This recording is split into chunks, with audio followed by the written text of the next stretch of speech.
So check this out, y'all. Y'all already know we just came off of the hollow day or the hollow days of Thanksgiving whole time. Do y'all know happen to know the origin of Thanksgiving? Like, cause I know we be thinking it's a secular holiday, but it ain't just a secular holiday. Y'all know the origin of it?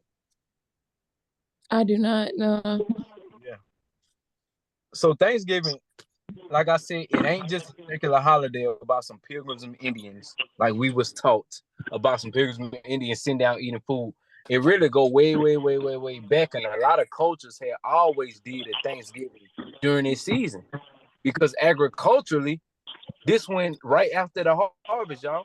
You know what I'm saying? So people was doing these festivals towards they gods, they water gods, they earth gods, they this and that gods and goddesses. But check this out. I want to highlight this one holiday in specific. We're going to take it back to ancient Greece because ancient Greece really laid down the format for all of Europe. So by the time the Europeans came over here to America, they had already practicing this pagan ritual during the fall. Hold on, let me share my screen, bro.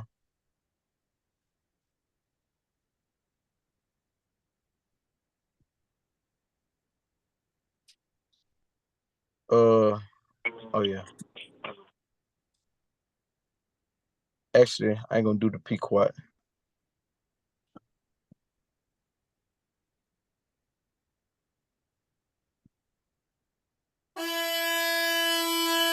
You know what?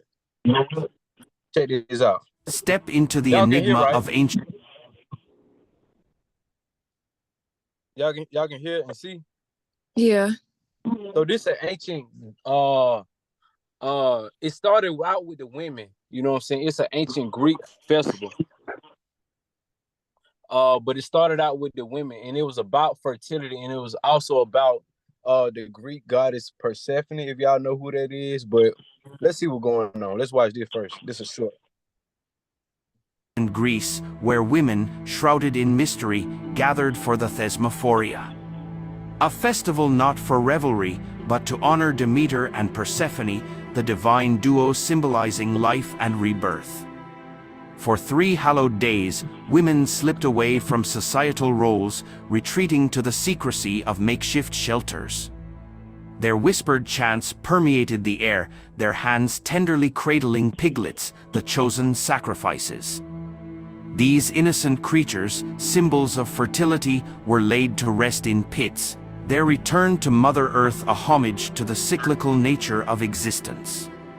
Such rituals, enacted in the underbelly of the night, were no mere ceremonies. They were an assertion of female solidarity, a tribute to the feminine divine, and an acknowledgement of the relentless cycle of life and death. So boom, check this out. First off, y'all see how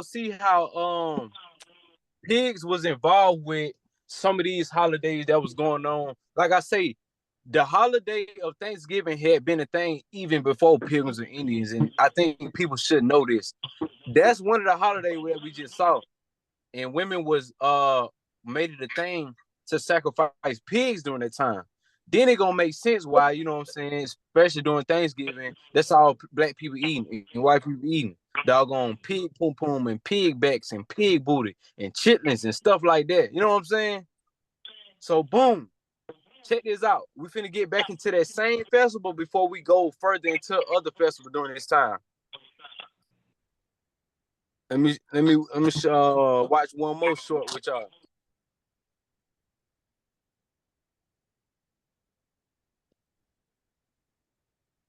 The same one, same festival. What they say? It all started when the Greek god of the underworld, Hades, adopted the young maiden Persephone. Y'all see that? So the Greek god of the underworld stole this girl Persephone. Well, I have a question real quick. All right. When it comes to like this Greek mythology type stuff, it's like, is there some, if this is where it really came from, is there some truth to Greek mythology? Because I'm just thinking like, okay, this is stuff they just made up. But like, if this is where it's coming from, then is it like, are these really like demons or something? Like, what is it really? Because mythology, you think is something that's fake, but it's No, it saying ain't that the fake. origin of this stuff is coming from here. No, it ain't fake at all. Every religion got truth to it. And whatever deity they serving, that deity is true and they can do powers the same way they say they can. Whole time, it's just about, is you gonna serve these deities or you gonna serve the creator? That's what I'm saying. Now, what they be doing in their practices, it is contrary to what nature tell me. So they let me know that they serving a fallen watcher that came to earth and were like, hey, I'm that. And the human being so gullible be like, yeah, nigga, you that.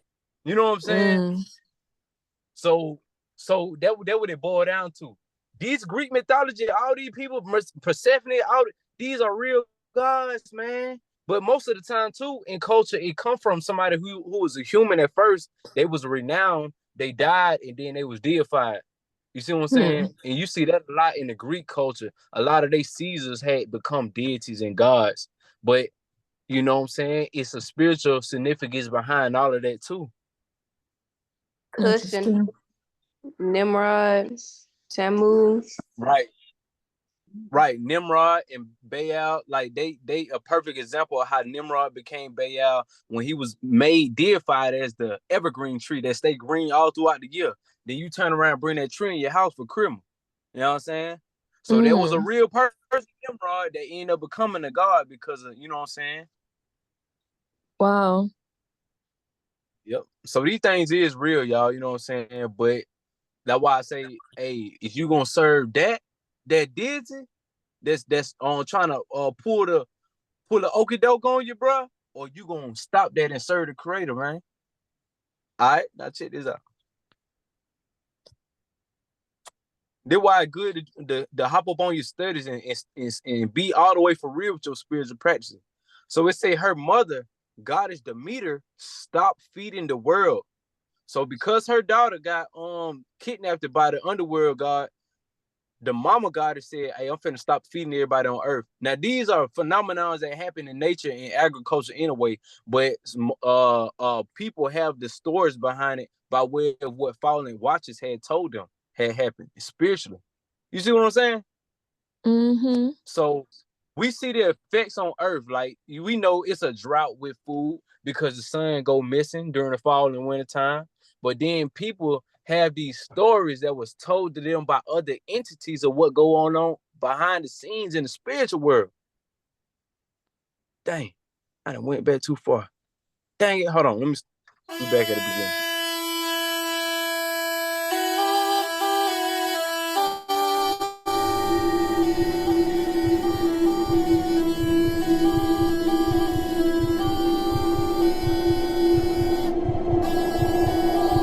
So that resulted in winter coming upon the land. When Persephone was restored and elated. I gotta read it because I don't know if everybody can read. I was just playing. Her mama gave the gift of agriculture back to mankind when Persephone was restored. Since that year, ancient Greeks honored Demeter with offerings to give thanks and ensure a new, fresh harvest each year. The holiday dedicated to Demeter was called Thesmophoria. Same one we just saw, y'all. It was held in the fall during the month of Paionopsium, I think, whatever they say. What they say occurring between October and November. Y'all already know what's going on. The same months as the Canadian U.S. Thanksgiving. Wow. Step into the enigma of ancient Greece. So get what? We see what's going on, right? But just like the root and the core. But you got more to go to it. So as we go from the Hellenistic time, which was about the 3rd century BC, and we keep traveling up, you have more and more different pagan holidays that serve as a basis to what Thanksgiving is. Like I said, Thanksgiving was a religious, ritualistic ceremony. But nowadays, it seems more secular than it is because people tell the story about pilgrims and Indians sitting down eating food together, and that story ain't even all the way true. You know what I'm saying? Because then we like y'all can kind of see, I was watching, and I'm finna let y'all watch about the Pequot Indians in 1636. Feel me? 1636. Pequot Indians was an example of a massacre that them white people did. When the pilgrims came to Europe, to America, man, they were catching bodies. Blood everywhere. You feel me? Just like the video the Uncle T sent in the WhatsApp chat with that young man that was rapping. I had watched it. And that's what we talking about the Pequot Indians, and is an example of what he was talking about, like, on general. But anybody familiar with what I'm talking about in regards to the Pequot Indians?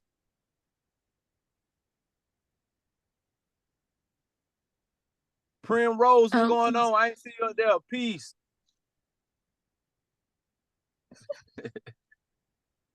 Oh, Akazi Amanda, what's happening with you? Peace, Mama. Peace. Yeah. Peace, brother. Yeah. Ranima here with me too. We go shalom, y'all. So check this out. Oh, Wanima, Wagwan, what y'all saying?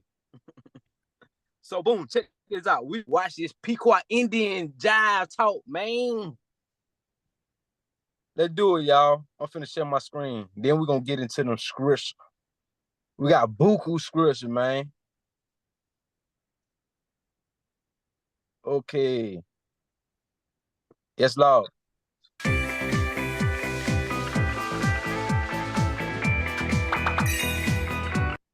My name is Robert Lucas, and I'm the creator of the Sweet Impact. It's so affirming to... The first Thanksgiving. American schools generally teach a convention. Hey, just going back to that Greek origin, bro. Man, I can't help but to keep mentioning the fact that they was slaughtering them pig booties left and right, bro. Like, it ain't no different from now. They slaughtering pigs left and right now. Chitlins and all this and that, but yeah. Story about the meeting of pilgrims and Indians that finished with an amazing dinner. The end. But there's more to the tale. This video will explain the events around the first Thanksgiving and how it's not the image ingrained in tradition. At the start of the 17th century, southern New England was home to a variety of busy communities within several confederations. These were the people of the first light, and they called their home the Dawn Land. Political leaders were known as sachems and had been trading with Europeans for over 100 years before the Pilgrims. Relations soured only after deceitful Europeans kidnapped locals to sell as slaves. Permanent European settlement was impossible due to the already high population of native occupants. But in 1616, tradesmen introduced a disease to the Dawn Land, whose inhabitants died in droves from a lack of immunity. In 3 years, up to 90% were wiped out in several confederations, including the Wampanoag. Their head sachem, Massasoit, was aware of how close they were to being subjugated by their unafflicted enemy, the Narragansett. He was determined to save his people from such a fate. This was the political world the Pilgrims were about to enter. The Pilgrims were not called Pilgrims by their contemporaries. They were known as Separatists, a branch of the English Puritans. King James hated Puritans and began persecuting them in 1604, so the Separatists fled to Holland, where they were free to worship. But because they feared losing their national and communal identity, the congregation wanted a new place to plant their church. They decided on America and asked King James for a patent that would grant them rights to build a colony. They planned to make a profit catching fish to pay off the debts to their investors. The Mayflower set sail on September 6th. 2 months later, Cape Cod was spotted and 16 men were sent to shore to inspect the area. Unfortunately, the settlers didn't know how to fish and food was running out. They resorted to stealing from graves, homes, and storage pits to keep everyone alive. Then came their first hostile encounter with natives, but no one was killed. On December 12th, they reached New Plymouth. They did not land on any specific rock, but folklore insists they did. Construction began in January. By winter's end, 44 settlers would be dead from bad conditions. In March, they were surprised when a man named Samoset walked into New Plymouth, greeting them in English. He told them they were building on top of a village called Patuxet, whose residents had all died from the recent epidemic. It belonged to the Wampanoag, and their chief, Massasoit, was watching them. The settlers were eager to trade, so 5 days later, Samoset returned with furs and companions, including Tisquantum. Known famously as Squanto, he had come to tell them in perfect English that Massasoit had arrived. After years of dealing with Englishmen, the sachem did not trust the newcomers. Edward Winslow was sent to be a hostage and declared the settlers' peaceful intentions. Satisfied, Massasoit walked into New Plymouth and was regally greeted by the governor. A peace treaty was created, ensuring mutual protection if attacked by enemies. With the help of Squanto, New Plymouth settlers began to fare better. He taught them how to grow crops and was absolutely vital as an interpreter. To the separatists, he was a gift from God. But in fact, Squanto had been kidnapped from Patuxet in 1614 and shipped to Spain to be sold into slavery. He ended up in London at the home of a merchant who taught him English and arranged for Squanto's return to the Dawnland in 1619. But Patuxet was now gone, wiped away by the epidemic. Massasoit took him in with suspicion because of his years abroad, but needed a translator to parley with the newcomers. He eventually sent his warrior Hobamok to live among the settlers and keep an eye on Squanto. By fall, the settlers had a bountiful harvest and a feast was held to celebrate. Massasoit showed up with 90 warriors and 5 deer for the meal. For 3 days, the English and Wampanoag ate and entertained one another. This was the famous first Thanksgiving children learn about in school. However, the word Thanksgiving would not have been used by these settlers to denote a harvest feast. For Puritans, a day of Thanksgiving was a day of fasting while giving thanks to God in prayer. But the story of Pilgrims and Indians does not end here. During New Plymouth's first year, Squanto had been up to something. Realizing his substantial power as the only English speaker of his people, he conceived a plan to overthrow Massasoit. He persuaded locals he could command the English to make war or peace at his will. Hobamok was suspicious of Squanto and warned Governor Bradford. Soon enough, they discovered Squanto's plot and informed Massasoit, who was furious. He demanded Squanto be handed over for a swift execution. Bradford refused. The interpreter was too valuable to give up. But according to the treaty, Squanto's life belonged in the hands of his sachem. Bradford finally conceded. He was about to hand over Squanto when an unidentified ship appeared. The alarm it caused delayed Bradford and worried Massasoit's envoys. Angered and impatient, they left. The ship carried 60 Englishmen planning to build a colony near Boston. They abused the Massachusetts locals, initiating a conspiracy to kill the colonists. Warned about the plot, New Plymouth's leaders launched a preemptive strike to save their impudent countrymen. It bought peace for a time. In that time, more Puritan settlers arrived, soon outnumbering the natives. And while the Pilgrims' Treaty with Massasoit lasted until the sachem's death, other Puritans were not concerned with such alliances. Their fanatic religious principles ensured no peace between the two cultures could last. To Puritans, Native Americans were the other, wild, savage, godless. With such an ideology, the outcome was inevitable. If they did not convert to Christianity and surrender their cultural identity, they had to be eliminated. The first Thanksgiving was a brief moment of harmony between two worlds, but sadly it was short-lived. The capitalist opportunities the Dawnland presented, combined with zealous puritanical beliefs, were incentive enough to wipe away the native inhabitants. There is nothing wrong with sharing a feast of thanks with loved ones, but remember the true events that started the holiday, and not the fairy tale. Now, whole time, get what, y'all? We just got a little bit of historical background, but Slick, the narrator still ain't show how. See, the Wampanoag in my eyes, they was more on the lines of the coonery. You know what I'm saying? But people like the Pequot Indians weren't having that, bro. For the Pilgrims be coming over to trying to take over the trap like that, running your trap, take over the trap, because that's what they try to do. So it was a war in 1637. You feel me? And get what? 500 of them Indians got murdered. And that was one of the first, I think, massacres of the Pilgrims doing to the Indians. Man, we're killing all of them. Now, keep in mind, that was in 1637. Thanksgiving ain't became no holiday to 17. When that was? I'm gonna go Google real quick. Thanksgiving became a holiday. Let me see. So Thanksgiving ain't become a holiday until 1789. That was years after all them years of killing them Indians, bro, and wiping them out. Even down there, well, you know what I'm saying? A lot of us in here from, or well, used to live in Jacksonville, Florida. What's the people called? St. Augustine. You know, right out there in St. Augustine and in Furnace. The fort. Yeah, at the not St. Augustine only, but St. Augustine in Fernandina Beach. Oh yeah, right. Why them Indians escape my mind right now? It wasn't just the Seminoles in Orlando.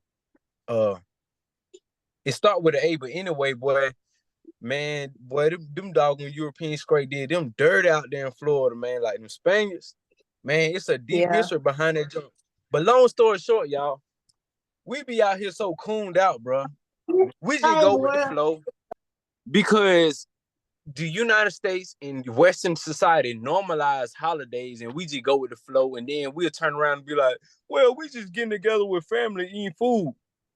Boy, you got all other kind of days to do that. Matter of fact, what about the days that the Most High told you to get together with your family, eat food, and have a holy convocation? Why you ain't aware of them days?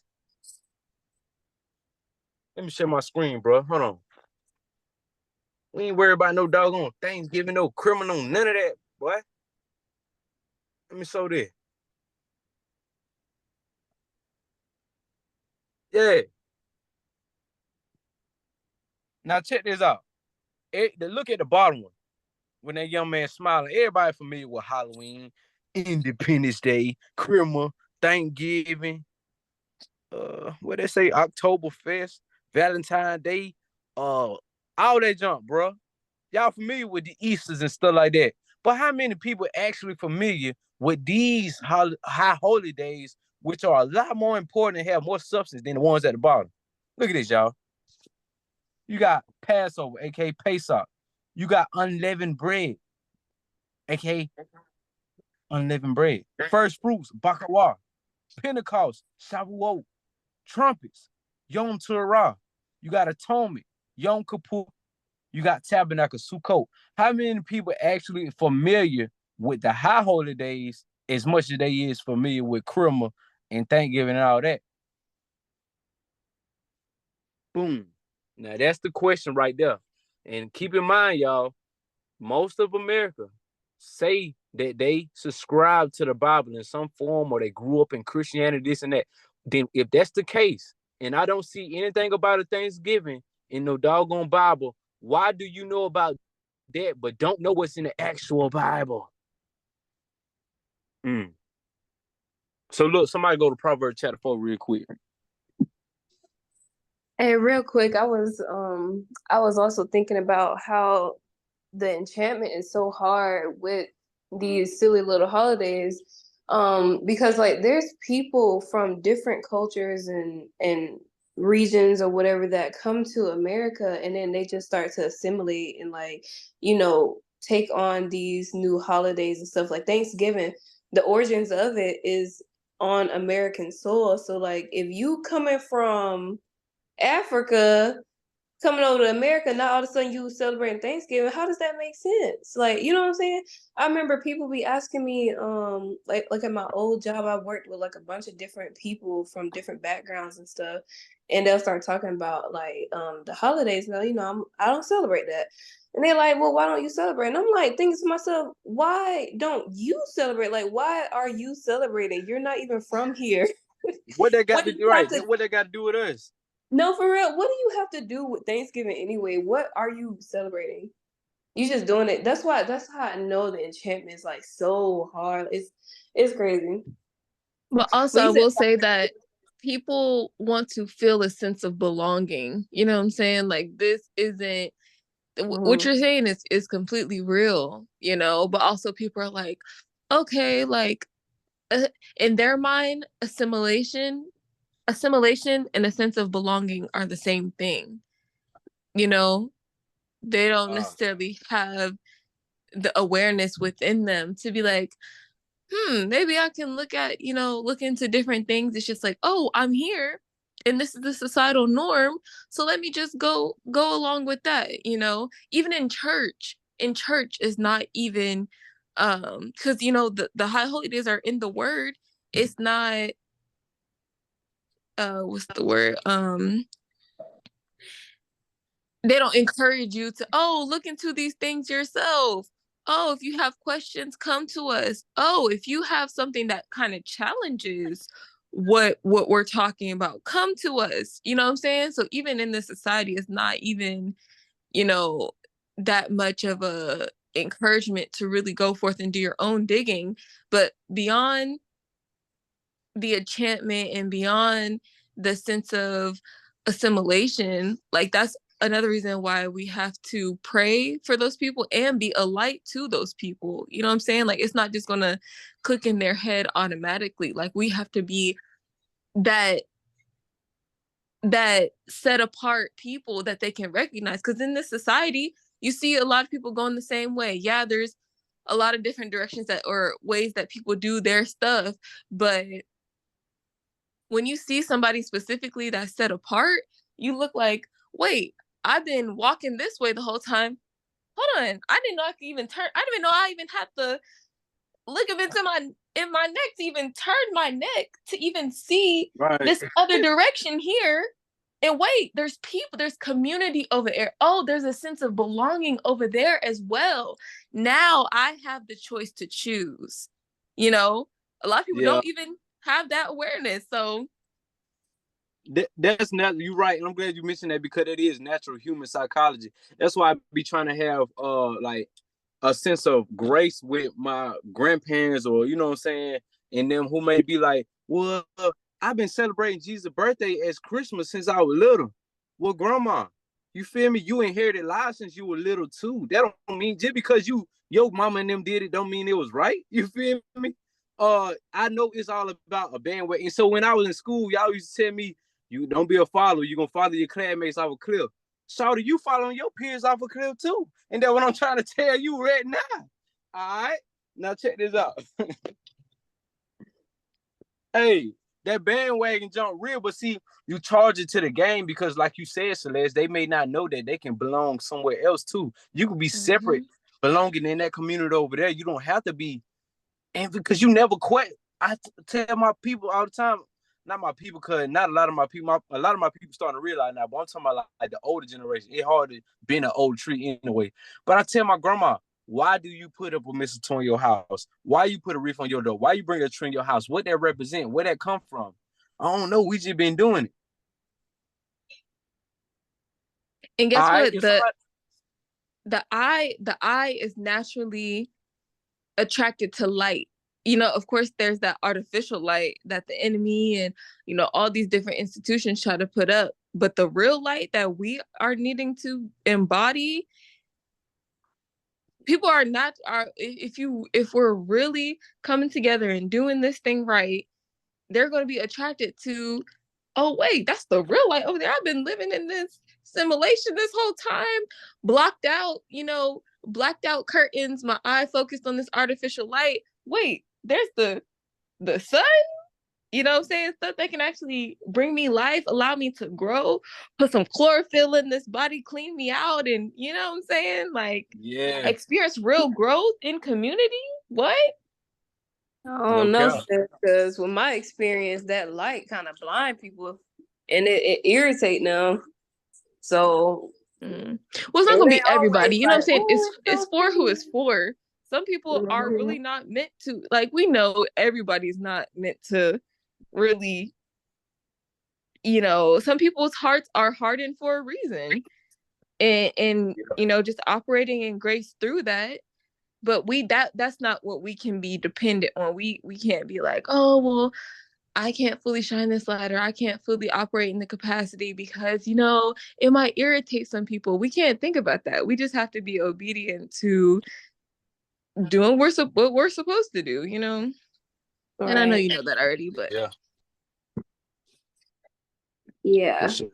Somebody hit that Proverb 4 real quick, and then I'm finna show y'all something to the 32.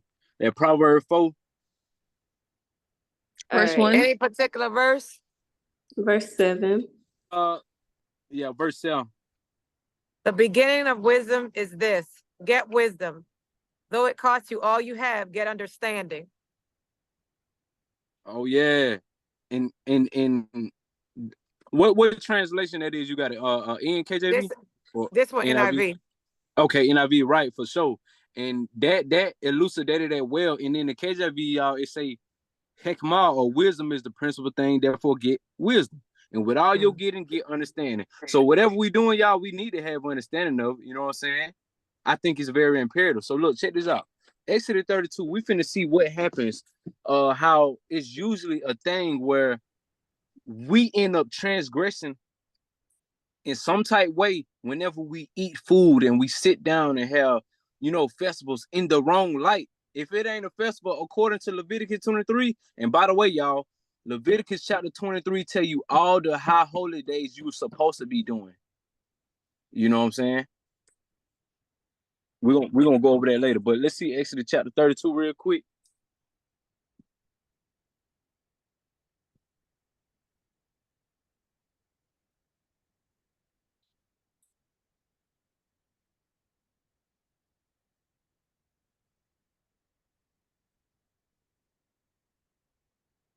We can probably do Exodus 32 from the top, and we're gonna go six verses down.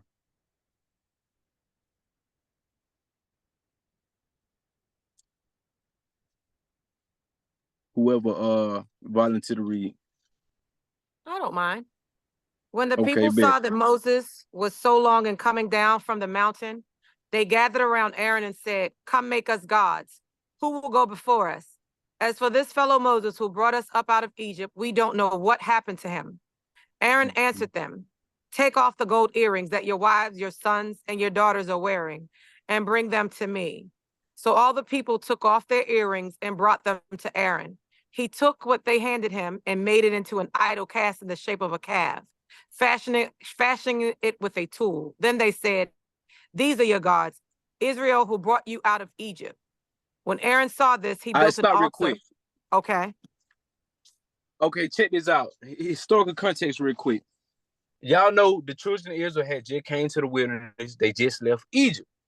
Egypt, there was a golden calf in Egypt that people always worship. Matter of fact, if y'all familiar with the area called Naphtali, they had a giant golden calf buried underground under the pyramids because they used to use these cows to, for agricultural reasons. So yeah, they're gonna make a god out of it. So whenever the children of Israel wanted to make a god, it wasn't that they was trying to do it in all evilness. They were just tired of waiting on the savior, which was Moses. Just like people tired of waiting on the savior now. So guess what? They get impatient and they do their own thing. All right, now check this out. So they like, well, we finna worship the Most High because Moses taking too long, and the only way they knew to do it was the way that they previously known in the world that they just came out of, which was Egypt. It ain't no different now. We come out of these doggone indoctrinating religions and we try to come into the truth with the same understanding and try to worship the Most High in the same way. And the Most High like, nah, bro, I don't want that. You feel me? You finna start from scratch. So boom, we see Aaron, he did what he normally did because in Egypt, he was an idol maker. He was a metal worker. Y'all knew that, right? Yep. So when Aaron was in Egypt, he was a metal worker before his brother Moses came to him and be like, "Hey, bro, we finna take out, go to the wilderness."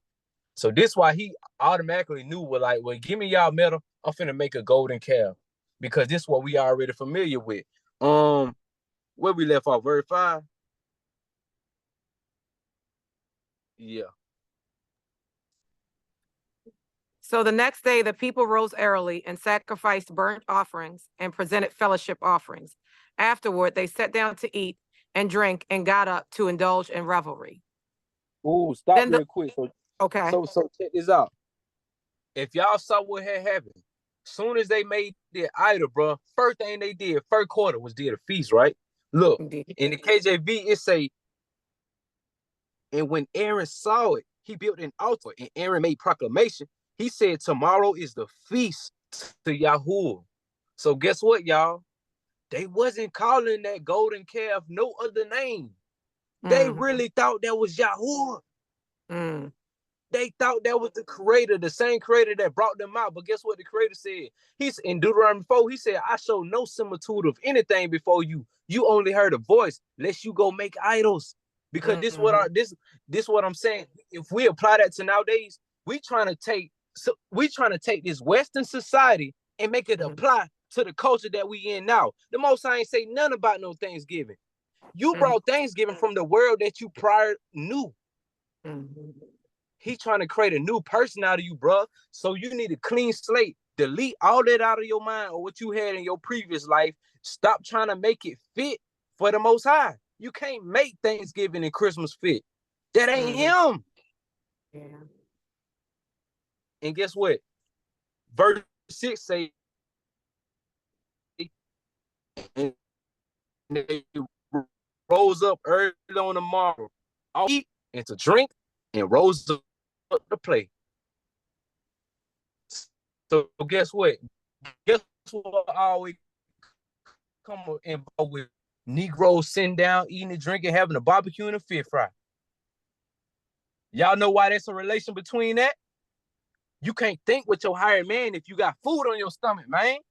Yeah, that's why the most holiest day is atonement, or when you fasting. Because if you got blood circulating in your digestive system, you lacking blood flowing in your neocerebral cortex and your higher brain where critical thinking go on that. So guess what? When we out here sitting down, eating buku, lamb booties, pig butts on Thanksgiving and on Christmas, man, look at that. What's in relation with that? You operating in your lower man. Not Christmas. Yeah. Man, what? And so if reading on down to Exodus 32, you see the Most High end up giving them judgment. He like, bruh, I know y'all fresh to the game. I'm trying to show y'all something, but you can't bring Egypt out here. Feel me? And then what we got to realize, we can't bring Western religion out here. You see what I'm saying? Man, listen. Check this out. Numbers chapter 25, y'all.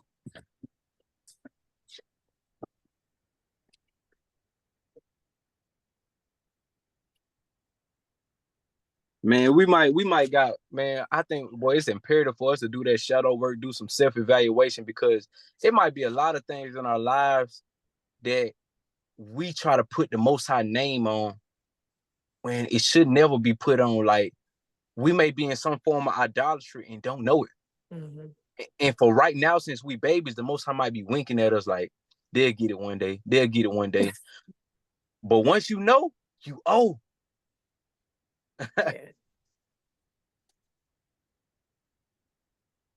Yeah. So Numbers chapter 25. Hold on, wait. And can you explain shadow work? People be saying it's demonic. When I say shadow work, I ain't talking about nothing other than you going to play with your inner child to figure out where your traumas lie.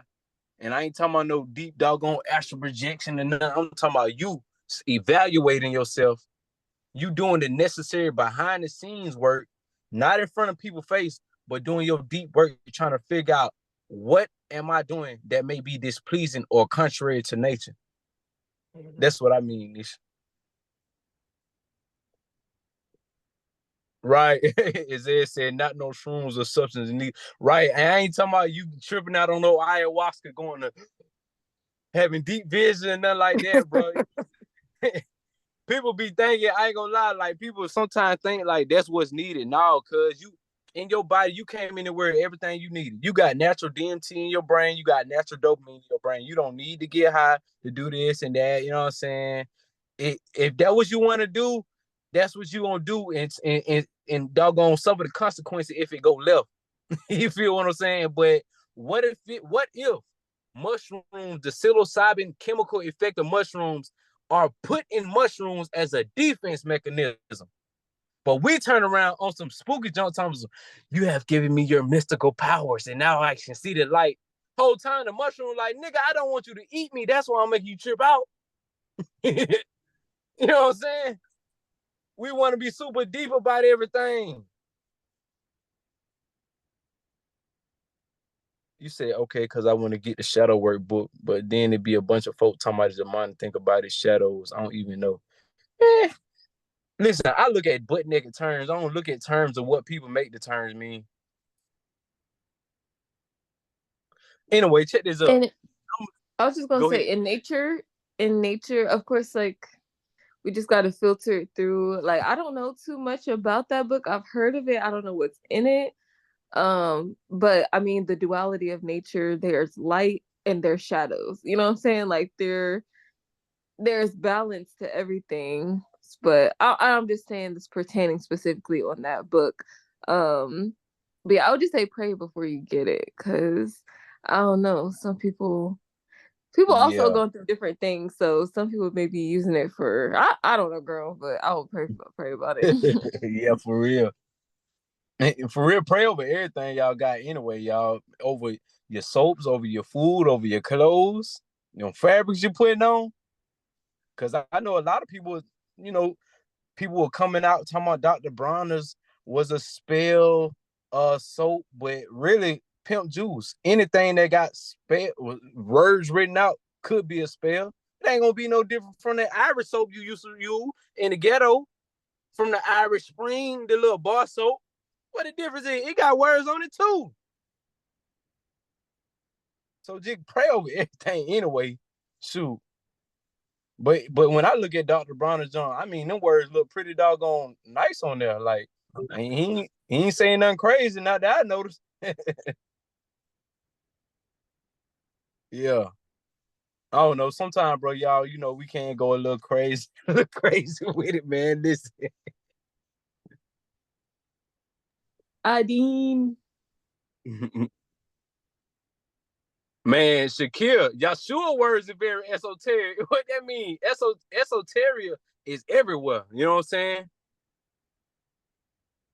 Shoot, the Bible esoteric, because some people think everything might be only literal when you got the Peshat, the Drosh, the Sod, meaning as well. And Ramez. Hey, look, Numbers chapter 25, y'all. Let's read that from the top. We just gonna get probably like 3 verses out of there, man.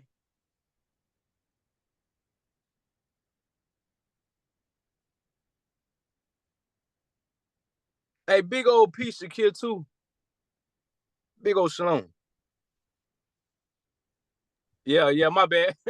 My bad, Shakir. I thought you were saying that it was something wrong with it being esoteric. Yeah, for sure. You right. Numbers chapter 25, y'all. From the top, somebody. I'll read it. Well, Israel, go ahead. And Yasharel abode in Shittim, and the people began to commit whoredom with the daughters of Moab. And they called the people unto the sacrifices of their Elohim. And the people did eat and bowed down to their Elohim. And Yasharel joined himself unto Baal Peor, and the anger of Yahuwah was kindled against Yasharel. Now check this out. What was the binding agent for this sin that they committed when they angered the Most High? Did y'all peep that? Anybody see anything significant? The sacrifices and the bowing and the eating. Right. They sat down to doggone eat. Then what I'm finna show y'all. We ain't got no doggone temple that we outside of our body, y'all. The only temple you got is in your body. What you eat is you putting something on your altar that is not acceptable of the Most High. See what I'm saying? And then when you got a multitude of sacrifices in your body, what that gonna do? You putting yourself in range of sin and demons. This why it's very imperative about what we seeing, hearing, watching, eating, and especially with days like Thanksgiving and Christmas.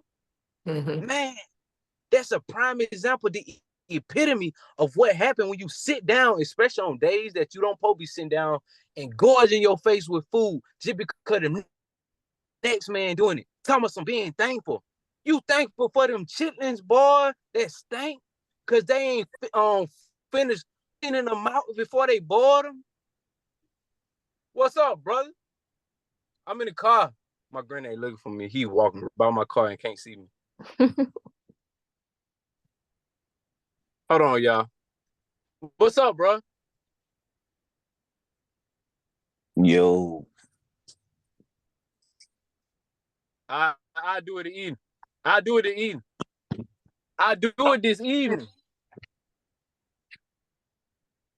I bet. I'm on Zoom. I'm gonna holler at you in a minute, bro. I said I'm on Zoom, bro. I'm on Zoom, cuz. Oh, listen, bro. Numbers chapter 25. Verse 2, it say, and they called the people unto the sacrifice of their gods. And I'm going to show y'all something that y'all ain't even peeped too. The people did eat and bow down to their gods. So I already saw that they ate and bowed down. All of this was what made it cohesive. They had to sit down and eat. Same thing you doing at Thanksgiving. If y'all didn't notice, this is exactly what's going on in Revelation chapter 2. What's good, my boy Duty Bob?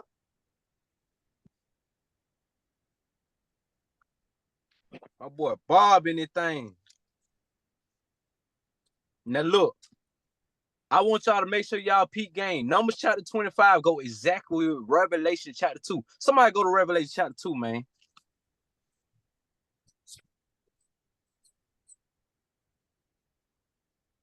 This junk important out here. Very, very important. Y'all saw the origin of Thanksgiving when in ancient Greece, when they were sacrificing pigs for Persephone, y'all, and her mama, when the underworld god came and stole them. This day culture.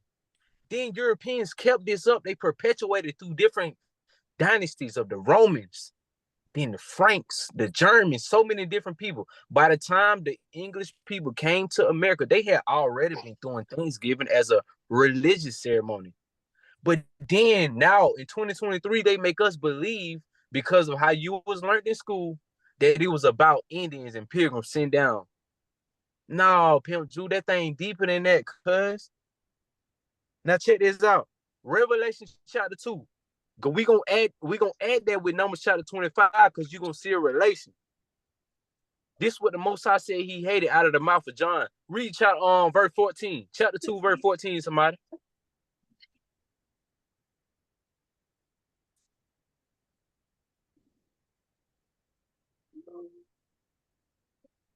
But I have a few things against thee, because thou hast them that hold doctrine, Balaam, who taught Balak to cast a stumbling block before the children of Yasharah, to eat things sacrificed unto idols, and to commit fornication.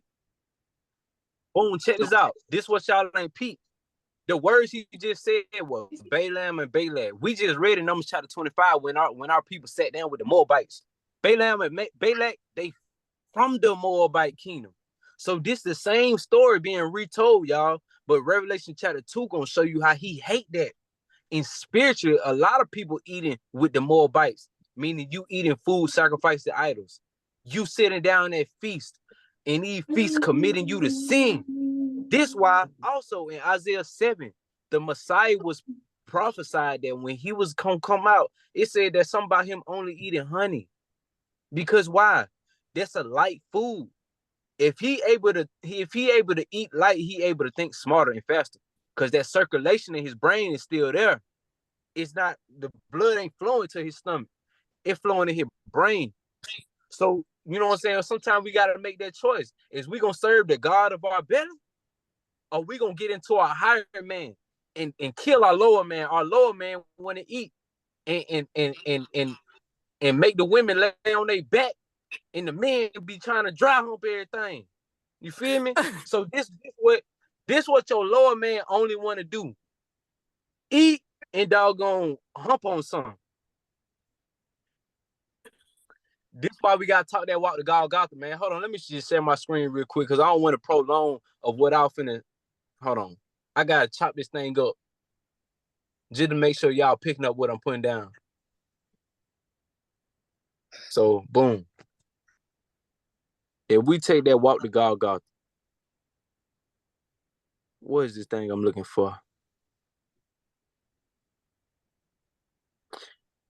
Go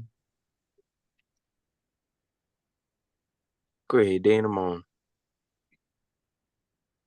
Can't write you to find what I'm looking for. You know what? Until I find what I'm looking for, y'all already familiar with this, right?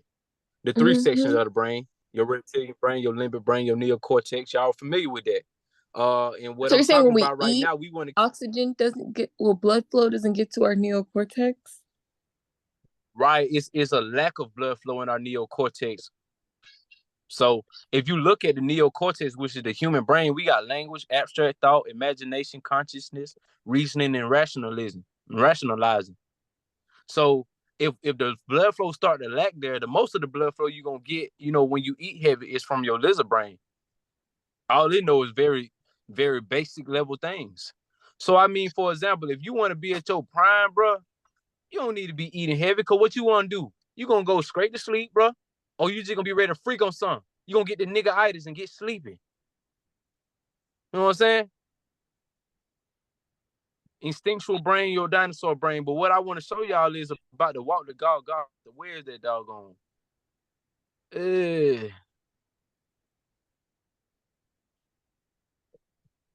mm, mm, mm.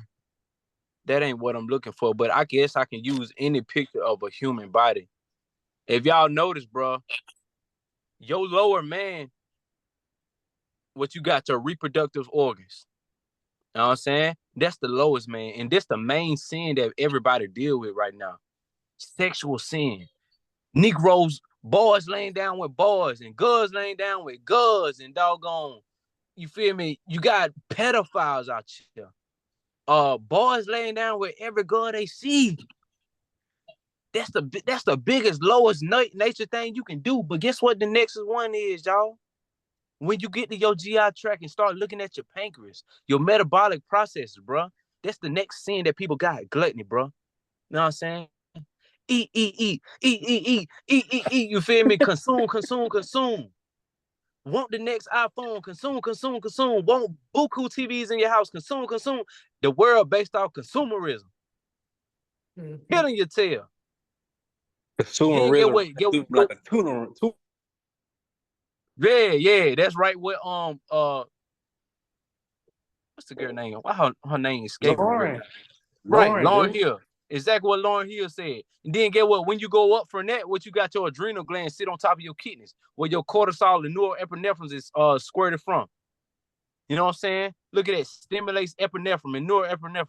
This is where your fear at, y'all. The next thing is y'all scared of the wrong thing. You ain't scared of the Most High, but you scared of the doggone the ways of the world, bro. It make you want to fit and conform into what they got going on. I hate to step on any toes. I don't mean to offend anybody, but a lot of people were scared of a coronavirus and they got scared into getting a doggone vaccine. Feel me? Your fear is in the wrong thing. Oh, somebody said something? Yeah. So we trying to vibe high, y'all. We not trying to vibe low. Not saying anything wrong with eating food, or it's just a fact. What I'm speaking of right now, we speaking in the spirit of what's going on in regards to Thanksgiving, Christmas, these holiday seasons. The reason why, like historically speaking, why people eat more in this time is because to try to take away their sadness of the sun not being around as much. The sun started going into his winter solstice, and so Europeans thought it made them sadder. So they did more feast and had more spiritual significant background stories about their gods and goddesses in regards to what nature was doing with the sun and what agriculture was doing, where they didn't see more food. So they ate more grains and stuff they had preserved and stuff like that. It was less fruits because fruits went just up and out of nowhere in the wintertime. So anyway, y'all, Revelation chapter 2, verse 15. Read that 15 real quick, my boy Shard, where we left off of. So hast thou also them that hold the doctrine of Nicolaitans, which thing I hate. So guess what, y'all? Some of y'all already know. I ain't gonna carry too long on who the Nicolaitans is, but the Nicolaitans got a lot to do with Saul of Tarsus. Saul of Tarsus got a lot to do with a community in that time who had high regards for eating whatever they wanted. They felt like they had the liberty to eat whatever they doggone wanted. When people like James and the apostle, they were like, bro, we not putting our mouth on anything. They didn't eat no flesh, matter of fact. James and them did eat no flesh for that very reason. If it died, they not putting their mouth on it. They eat bananas like my boy Doodleball doing right now with the circle glasses. You see what I'm saying? Hey, boy, you can see me. Yeah, boy. He educatedly eating that banana, bro. Bro got education. He know what that banana gonna do for him, bro.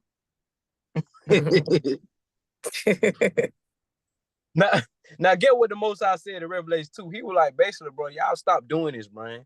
You need to have regards for what you put in your mouth.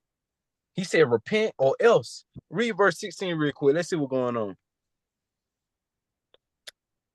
Repent, or else I will come unto thee quickly, and will fight against them with the sword of my mouth.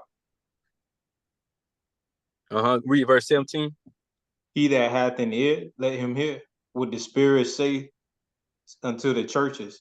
To him that overcometh will I give to eat of the hidden manna, and will give to him a white stone, and in the stone a new name written, which no man knoweth, saving he that receiveth it. Him that overcome his low man. See, what's going on is, he said, if you have an ear, let him hear. Because everybody ain't gonna have the ear to know what we talking about right now, y'all. It might be somebody right now not even picking up what I'm putting down, because it go much deeper than what I'm talking about right now, y'all. Basically, check this out now. I'm gonna just say this. Notice he said, then will I allow them to eat the manna. Can somebody tell me where in the Torah our people had manna, but what our people wanted? What they said out their mouth? They weren't satisfied with the manna. They said, what they say? They wanted some flesh. Right. They said, we remember the flesh spots of Egypt. Right. Give us that flesh, man. Quail booty meat. That was, yeah, give us that quail booty meat. That was Numbers chapter 11.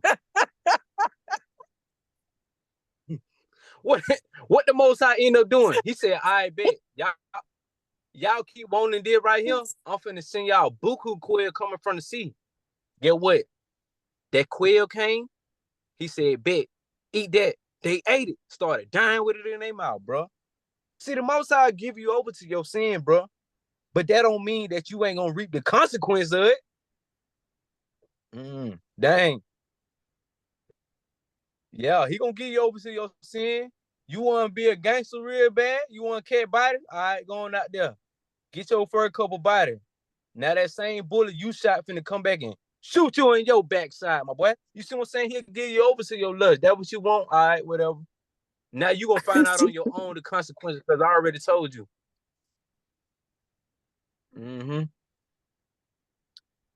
It ain't no different now, then. It ain't no different from doing it now. You feel me? Y'all done told some of y'all people to stop eating chitlins. Y'all done told y'all people to stop eating the doggone Boston butts at the Thanksgiving dinner table. So by the time, and I hate to say it, y'all already know a lot of people in your family done doggone died of strokes, heart attacks, all kind of stuff. By the time it happened, bro, it shouldn't be a surprise, because that's what they wanted. They was already told. Man, listen, the house I live in, my daddy died in there, bro. He already knew what he was supposed to be not doing. That was his consequence came back on. The Most High would give you over to your lust. But whatever happened after that is up there. He already told you. You know what I'm saying? But the Most High already told my dad to stop turning up, stop partying, stop drinking, stop smoking, stop eating crazy. Until they came and got him. Feel me? So many other people in my family. Now check this out. What we just read in Revelation chapter 2, when y'all go back and read Revelation chapter 2, you can make that fit and connect with Numbers chapter 25. And read Revelation right with it. Then guess what? This is what we finna do, Sean, because we still gonna stay in Revelation chapter 2 for a little minute before I go to the next scripture. I want you to hit that verse 20 real quick. We're gonna see the Most High reiterate and say that again. Notwithstanding, I have a few things against thee, because thou sufferest that woman Jezebel, which calleth herself a prophet, to teach and to seduce my servants to commit fornication, and to eat things sacrificed unto idols. And I gave her space. Apparently, by the mouth of John, the Most High obviously ain't playing about fornication and eating things sacrificed to idols. Now, a lot of y'all, I know some of y'all thinking in y'all head, well, he talking about things sacrificed to idols. When I go buy that deli meat at Walmart, that ain't sacrificed to idols. Oh, is it? Because then we can start talking about the law. Leviticus chapter 17, Leviticus chapter 7, Deuteronomy chapter 17. Then we can start talking about the law. Because really, according to that law, all that flesh out there sacrifice to idols. Even if they ain't put it in the air and be like, Alhamdulillah, Allah Akbar, and say this for Allah. Even if they ain't do none of that, you know what I'm saying? It's considered offered to idols because it went offered to the Most High. And guess what? To make matters worse, the Most High don't care nothing about no sacrifice. Why? Because he gave us Genesis 1:29. But anyway, check this out. Read verse And 21 also, again. it's just completely unclean. That thing don't know how long that thing been dead. Because who knows if they cooked it right after it died. But even so, it's unclean anyway. It's been there more than 3 days. Be for real, right. Please. Right, and that's exactly what the law say, don't it? It said, if it's past 3 days dead, you can't eat it. It's an expiration date on that flesh. That's if you gon' so much you want to go to that lust of eating flesh. But really, if you ask me, that represents the fall of the Adamic civilization. Mm-hmm. Yeah.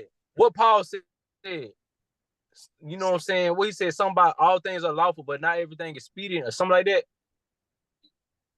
That means, yeah, it might be lawful for you to divorce your person, or might be lawful for you to put your mouth on this and that, but it might not be in your best interest, cuz. You know what I'm saying? It ain't gonna be in your best interest. And see, it's gonna get even worse if we just sit up here and read Ezekiel chapter 20 and Ezekiel 22, because we're gonna see how the Most High said, hey, what you doing? Take my name off of it. That's what I'm trying to say now. When it come down to the holidays, Thanksgiving and Christmas, the reason why we talking about this, he probably saying, take my name off of that. Stop trying to make it seem like, oh, we just thanking God on this day. That ain't what that for. No matter what you talk about, you can try to dress it up in any kind of way you want. It's for the kids. Easter for the kids. Christmas for the kids. Oh yeah, it really is about the kid, because we're gonna talk about that too. How they were sacrificing kids on Easter. That's a whole nother topic though. It is for the kids. So you Negroes can holler, it's for the kids all you want. Anyway, look. Hey, read verse 21 and 22 real quick, Mac. Then we're gonna carry on real quick. 21. And I gave her space to repent of her fornication, and she repented not. Behold, I will cast her into a bed, and them that commit adultery with her into great tribulation, except they repent of their deeds.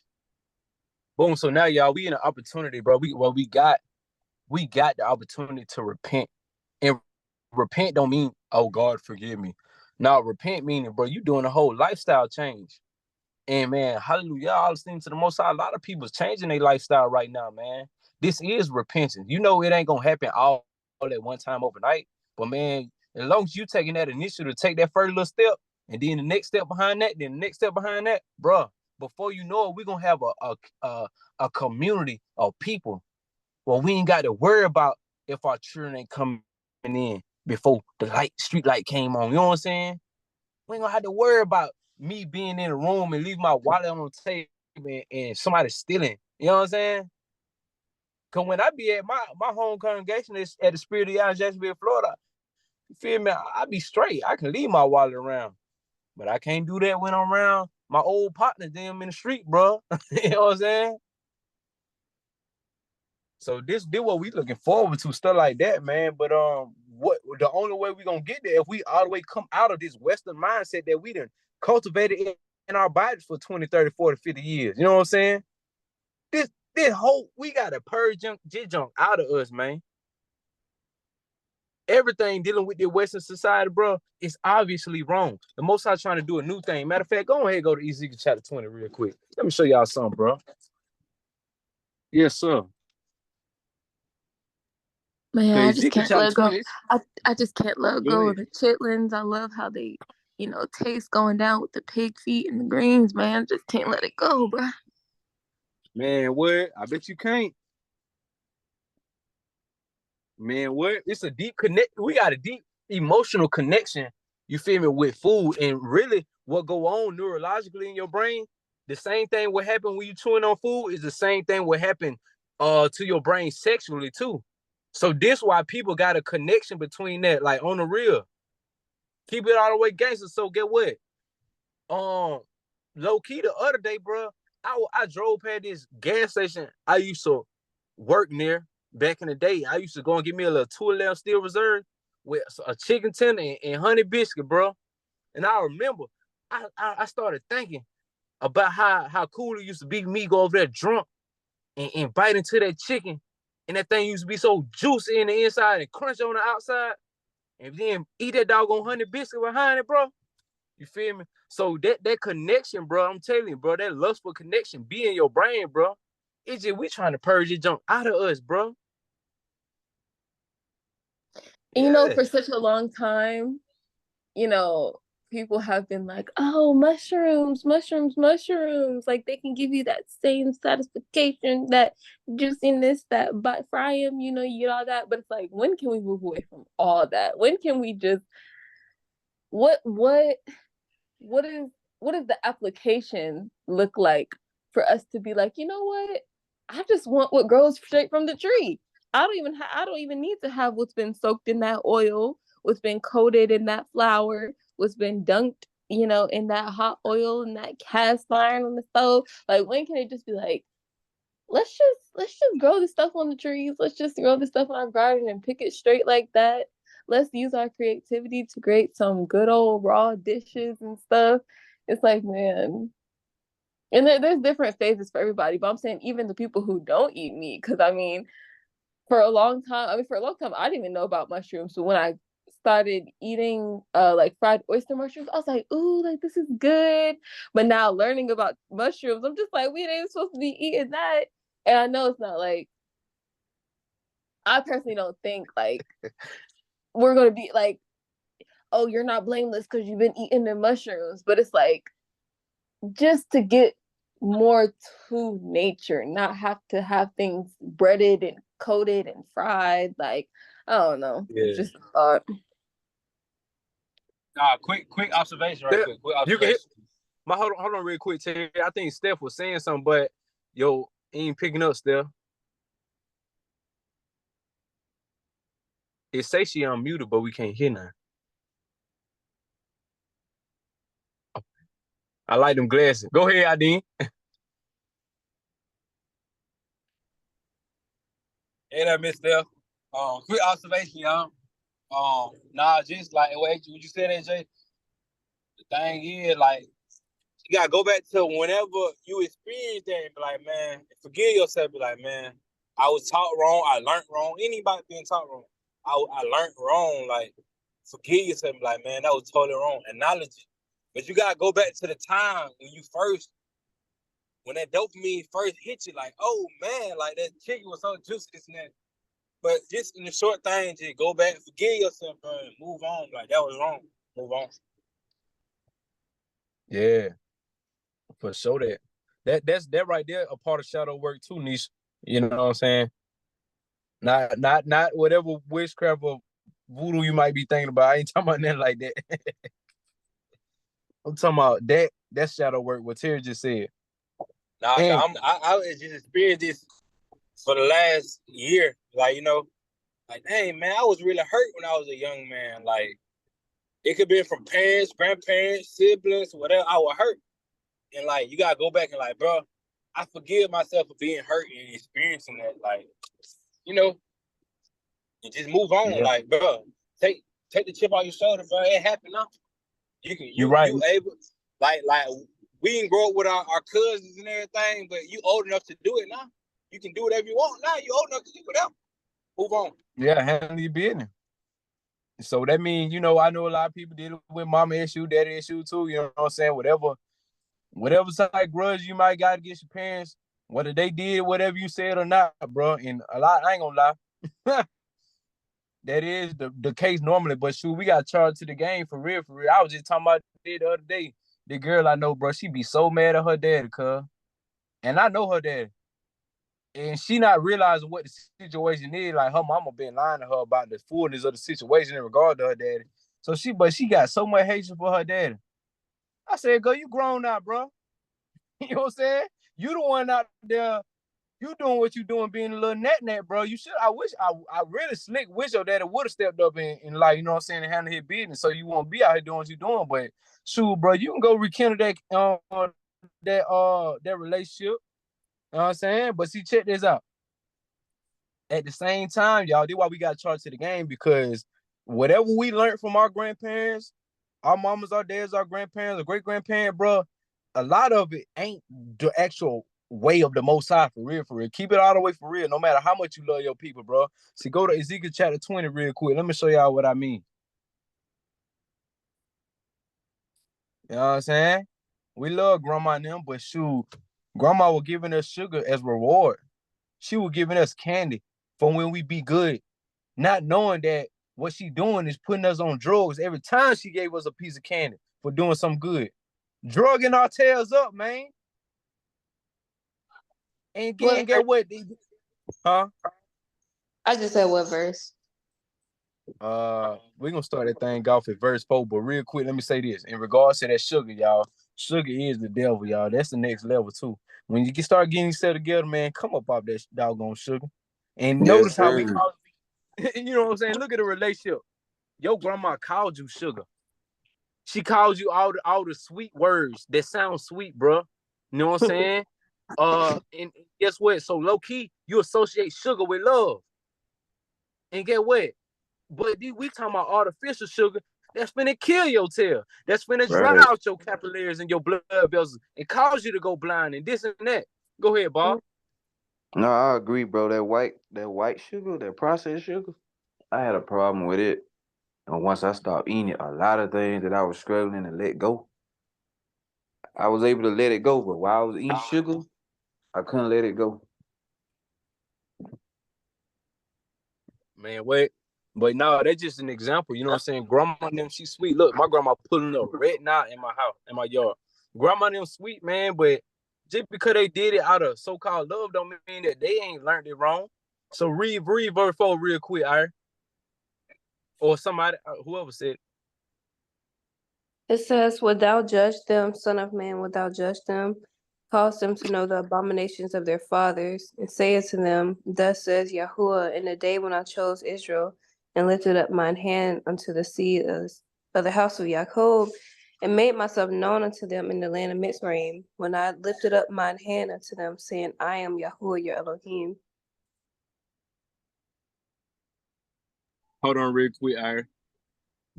No, yeah, they ain't asleep. All right.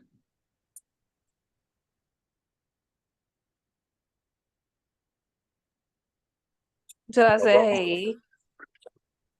Oh, she had went on down the road. Hey, so Dang, check this out. Verse 4 say, without judge them, son of man, without judge them, cause them to know the abominations of their father. Because a lot of us ain't know what our fathers were doing in regards to abomination. We think everything was peaches and cream. We think because we found out that we were Israelites that we good to go, that we need to do everything the Israelites were doing. No, cuz. When Psalm 95 said, for 40 years long, I will grieve with this generation. They have not known my ways. That means a lot of the stuff our forefathers were doing in the wilderness for them 40 years, didn't want the ways of the Most High. Every time they were sacrificing this and sacrificing that, they learned that from another nature. Learned that from another nation. And they carried it on into the kingdom. And they carried it into the kingdom. And that's exactly why we ain't got the kingdom in our possession to this day. Because in them passed down traditions, they're supposed to been got gone. Because you brought that from Egypt, cuz. You brought that from Babylon. You brought that from Persia. So boom. Do what we need to do going forward, y'all. All this stuff y'all we trying to hold on to, that's the goal. We cannot try to put the Most High name on Thanksgiving. We cannot put his name on Christmas, Easter, none of that. You feel me? Cause them to know the abomination of their forefather. Now that topic get very deep. Look, read verse 7 real quick. It says, Then I said unto them, Cast ye away every man the abominations of his eyes, and defile not yourselves with the idols of Egypt. I am Yahweh your Elohim. With the idols of Egypt, bro. Because it wasn't no idols, no new idols that we was just coming up with our head, bro. That's what I'm telling y'all. Our people was not intentionally trying to make the Most High mad and coming up with idols in their head. No, they was just doing what they had already known. That's what I'm telling y'all now. We be trying to do stuff that we had already known, spending 20, 30, 40 years in the United States. That got to go. I'm talking to myself too. It's a lot I gotta purge off of me, bro. I can't even imagine me trying to go to the kingdom, like the actual geographical little kingdom. If I went to the promised land, go back to Africa right now, still trying to act like an Alabama Negro. So what I'm saying? Polyester and rubber shoes. Exactly, bro. It ain't gotta be that. It's the insecurities I deal with, bro. How you gonna go into the kingdom with all the insecurities? Feel like somebody got vendetta against you, or you gotta go through people's phones and all. You gotta get rid of every little petty thing that you done seen when you was a child that you experienced, like your first girlfriend, how she made you feel, or your first boyfriend, how he done made you feel. Like, you gotta let that go, bro. Everything. You gotta be free. And then the best part is that we don't even have to do it on our own. Like, he gives us the ability to, like, even if what we don't have, like, we may think, oh, I need this to become better, or I need this, but it's like, no, we have to be a good steward of what we have now to become better. And literally what we have in this word, like, that's the fundamentals, using what we have, this word, to become better. And then the way he uplifts us, and the tools, the resources that he'll bring into our lives, once we show that we can be good stewards of it, to become the renewed transformation, that we need to be acceptable in the kingdom, but that for other people need as an example of what that is in actual life, coming from nothing, or coming from, whatever situations that we all have gone through. Yeah. So check this out. Somebody read verse 18 real quick. Ezekiel chapter 20, verse 18. Man, it getting lit. Why did? Says, But I said unto their children in the wilderness, Walk ye not in the statutes of your fathers, neither observe their judgments, nor defile yourselves with their idols. Boom, man, listen. Man, listen, boy. It's a new thing, but the Most High in this culture, in this walk, he's showing us a new thing. Feel me? Whatever we had known from our mama's daddy, grandma, granddad, auntie, uncles, when your favorite fun auntie used to come around getting drunk, and you thought that junk was so cool when you were little, and you went to the hood store to buy your first pack of cigarettes because you want to be like your auntie and them. I'm talking about myself. This my actual story, bro. I was a young man. I went to the hood store with my cousin them, and I was turned over my auntie and uncle them. And I bought my first pack of cigarettes, and then couldn't realize why it was years later before I can come off of it. And I was struggling trying to get off them doggone cigarettes, bro. You know what I'm saying? Because of the stuff we saw from the people that were older than us, man.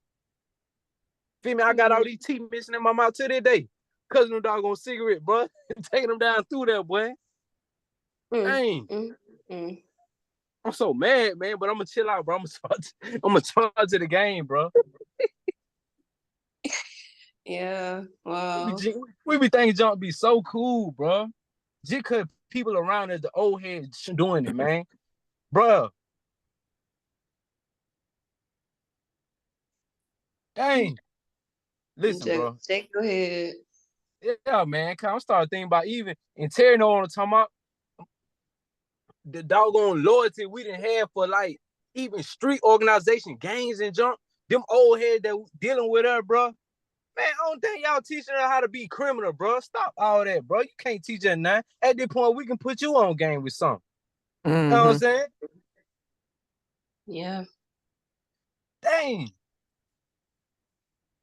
Anyway, verse 18 said, bro, I'm finna show basically saying, but I said it to their children in the wilderness. Right now, we in a so-called a wilderness right now. Because we trying to purge the ways of the world off of us and learn new things, right? It say, walk you not in the statutes of your fathers, neither observe their judgments, nor defile yourselves with their idols. So we got to be very cognitive and observational about what these things may be. We need to do the shadow work. We need to evaluate ourselves to figure out, whoa, am I trying to make old ideas apply to something new? You know what I'm saying? To this new lifestyle the Most High trying to show me, to this new walk. Am I trying to make old ways apply to that? Am I going from one extreme to the next extreme? That even go for the Israelite community too, because man, a lot of people in the Israelite community irritate me with that, bro. Because I don't even think they got it understood to the core. They ain't got You the know game sold what? up. They talk about Christians all the time, but don't realize that they commit the same abominations as they do, as the Christians do. What's up, Ira? Yahusha spoke about this. I don't know where exactly, but you know, when he was talking about the wine skin, like pouring like old or new wine, people think that he was talking about like, oh, like don't mix the old covenant with the new covenant, whatever, not understanding that the new covenant is built on the foundations of the old covenant. What he was saying was to our religious leaders, the Pharisees, and all these people that were doing all these things robotically, don't be coming over here with your man's traditions and all the things that you added to my father's word and try to apply it to what I'm trying to do in this earth right now. I'm trying to establish this new kingdom, you know what I'm saying? And go back to the purity, the original intentions of mankind, not all that other stuff. Y'all adding on to the law. That's what he was talking about. But yeah, I just thought about that when you said that. Yep. And I was just thinking about something like a question that we can maybe ask ourselves, because we know that in this time, I mean, it's always been important, but coming closer into community, you know, first improving on ourselves individually, that way we can be better together. A question that we can maybe ask ourselves when we're making decisions, you know, not just, of course we do our things day to day, but when it comes to actual decisions that we're making, we can maybe ask ourselves like, okay, am I bringing old ways into this new season? Or I don't know if anyone knows a better way to No, patterns. The word patterns. You're right. patterns. Yeah. Everybody got patterns that they never change. You probably when you're younger, your mama said something, you like, Now you're older with your husband, you You don't even understand that you never changed the fact that you act like that. Or if you get so excited, you might get so excited you want to tell the world about everything that you got going on in your life. That's a pattern that you got to change. Like you just walking in the circles. You just came from the world. Now you in the truth, walking in the same circle with the same patterns. The patterns ain't never changed though. But everybody got to identify their patterns. Cause everybody got patterns. Cause everybody didn't experience something in their life where their heart got broken, or where they were full with so much joy. Like you probably won the lottery. Now your pattern is I got to keep going to the store to keep scratching out so I can win the lottery again. No, bro, you got to change. Can't keep doing the same thing. I'm talking to myself. I know my patterns, bro. You know, I'm locked in though. Shalom. But yeah, like we can ask ourselves, you know, what with this decision, with what I'm looking for to be the outcome, what pattern is that breaking? The in this present time when I'm making this decision, am I, you know, praying about it? Am I going about it the new way that is supposed to be brought in, and the outcome of this decision, what cycles is it going to break? Because if we're moving forward, we need to be putting away old things constantly. So, just trying to introduce more things we can apply, because, that's a big part of it as well. Because we look back on these traditions and it's like, dang, like, is this ever going to go anywhere? We're going to have to keep talking about this stuff because, the more generations are going to come up and we're going to need to tell them why we're not necessarily doing these things, but they're going to look at us like, okay, what are we doing new though? Like, you've known this for how long, mom, dad? What have y'all put in place to make new stuff, Deuteronomy 6 and Deuteronomy chapter 4 as well. When we read that every morning. That's why I say, bro, man, put these as signs on your doors, your doorposts, man, talk about it when you get up, lay down, talk to your children. This why it always got to be in our mouth, bro. You know what I'm saying? Oh, go ahead, Prince Rose. No. No, I'm listening. Oh, no. Okay, bet. So this why we got to always speak about this jump. You know what I'm saying? Not only that, we got to just be the epitome and an example of what it's looking like. So, for example, like we talking about holiday right now. So the people see we ain't doing these holidays, but they ought to be paying attention when we do Pesach. They know they be, you know what I'm saying? They see the pictures. We be posting pictures and stuff like that. Us doing these high holidays, you know what I'm saying? But these, man, we got to make sure our children understand, like, no, this what we own. That ain't what we own. You know what I'm saying? But that's why Deuteronomy chapter 6 hit so heavy, bro, because, like, this got to always be our talk. You know what I'm saying? It's with showing the people. Because if not, bro, if you want to go after that lust, the Most High gonna definitely send you that place, bro. If you want to do what the world doing, then you gonna get the same judgment the world getting. And it for me, when I look at what's going on in the world, bro, Elon Musk and people like that may think that they advancing the human society, but to me, it's very degenerative. We getting so far away from. For example, let me show you this. If we got a phone in our hand using a GPS all the time, that's making us the natural side of the degenerative side of nature, because at one time people ain't use phones. You know what I'm saying? Miss Rochelle, Primrose, y'all look old enough to understand more than we know how would. to read a map. Exactly. You see what I'm saying? Oh, I'm not on mute. Yeah, no, you wanted to hear that. Right.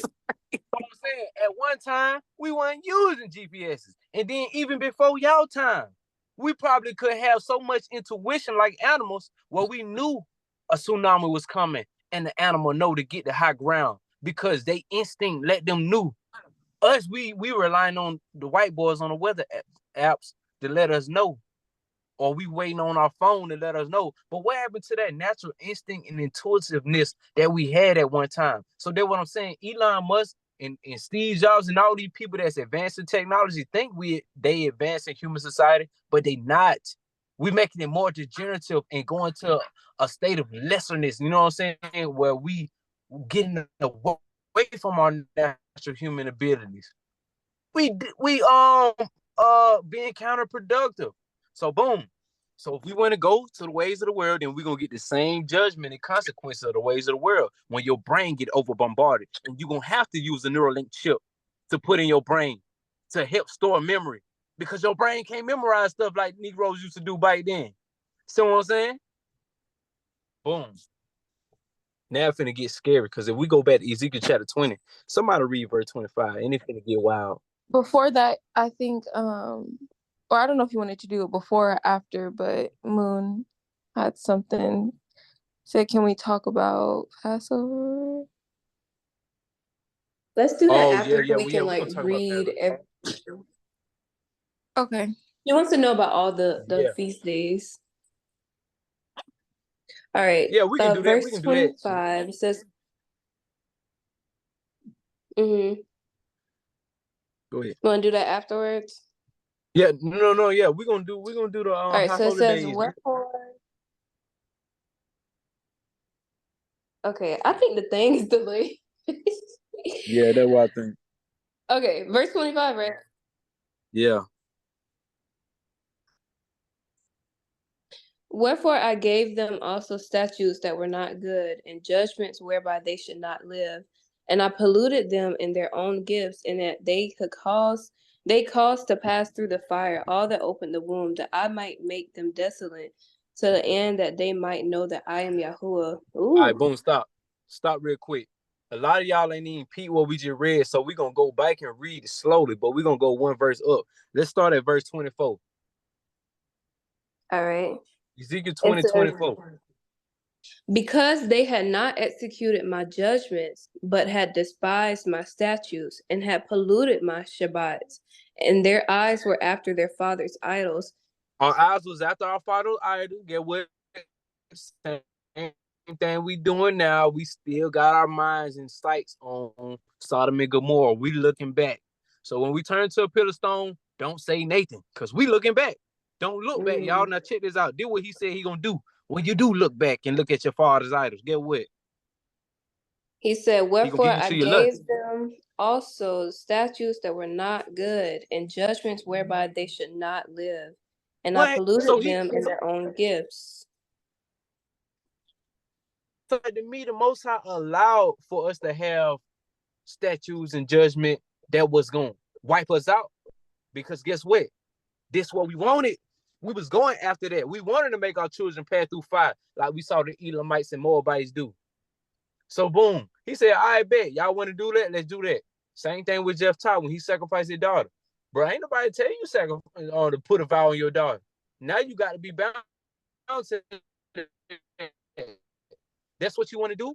You want to be like the world? All right, come on. Let's see what happens. So verse 25 say, wherefore I gave them also statutes that were not good, and judgment whereby they should not live, and I polluted them in their own gifts. Your own gifts will pollute you. What Proverbs say? You will eat the fruit of your own mouth, the fruit of your own doing. This what you wanted to do? I got a cousin, 2J, who was near and dear to me. He will love shooting at people. Shoot. Talking about killing all day long. Then he got killed. He ate the fruit of his own way. Passed through the fire, all they open the womb, that I might make them desolate to the end, that they might know that I am Yahweh. So boom, all that he gonna allow for you to detriment yourself. You know what I'm saying? To wipe yourself out. If that what you want, Pimp Jew, because you already know. Once you know, you owe. Mm-hmm. Yeah. You know what?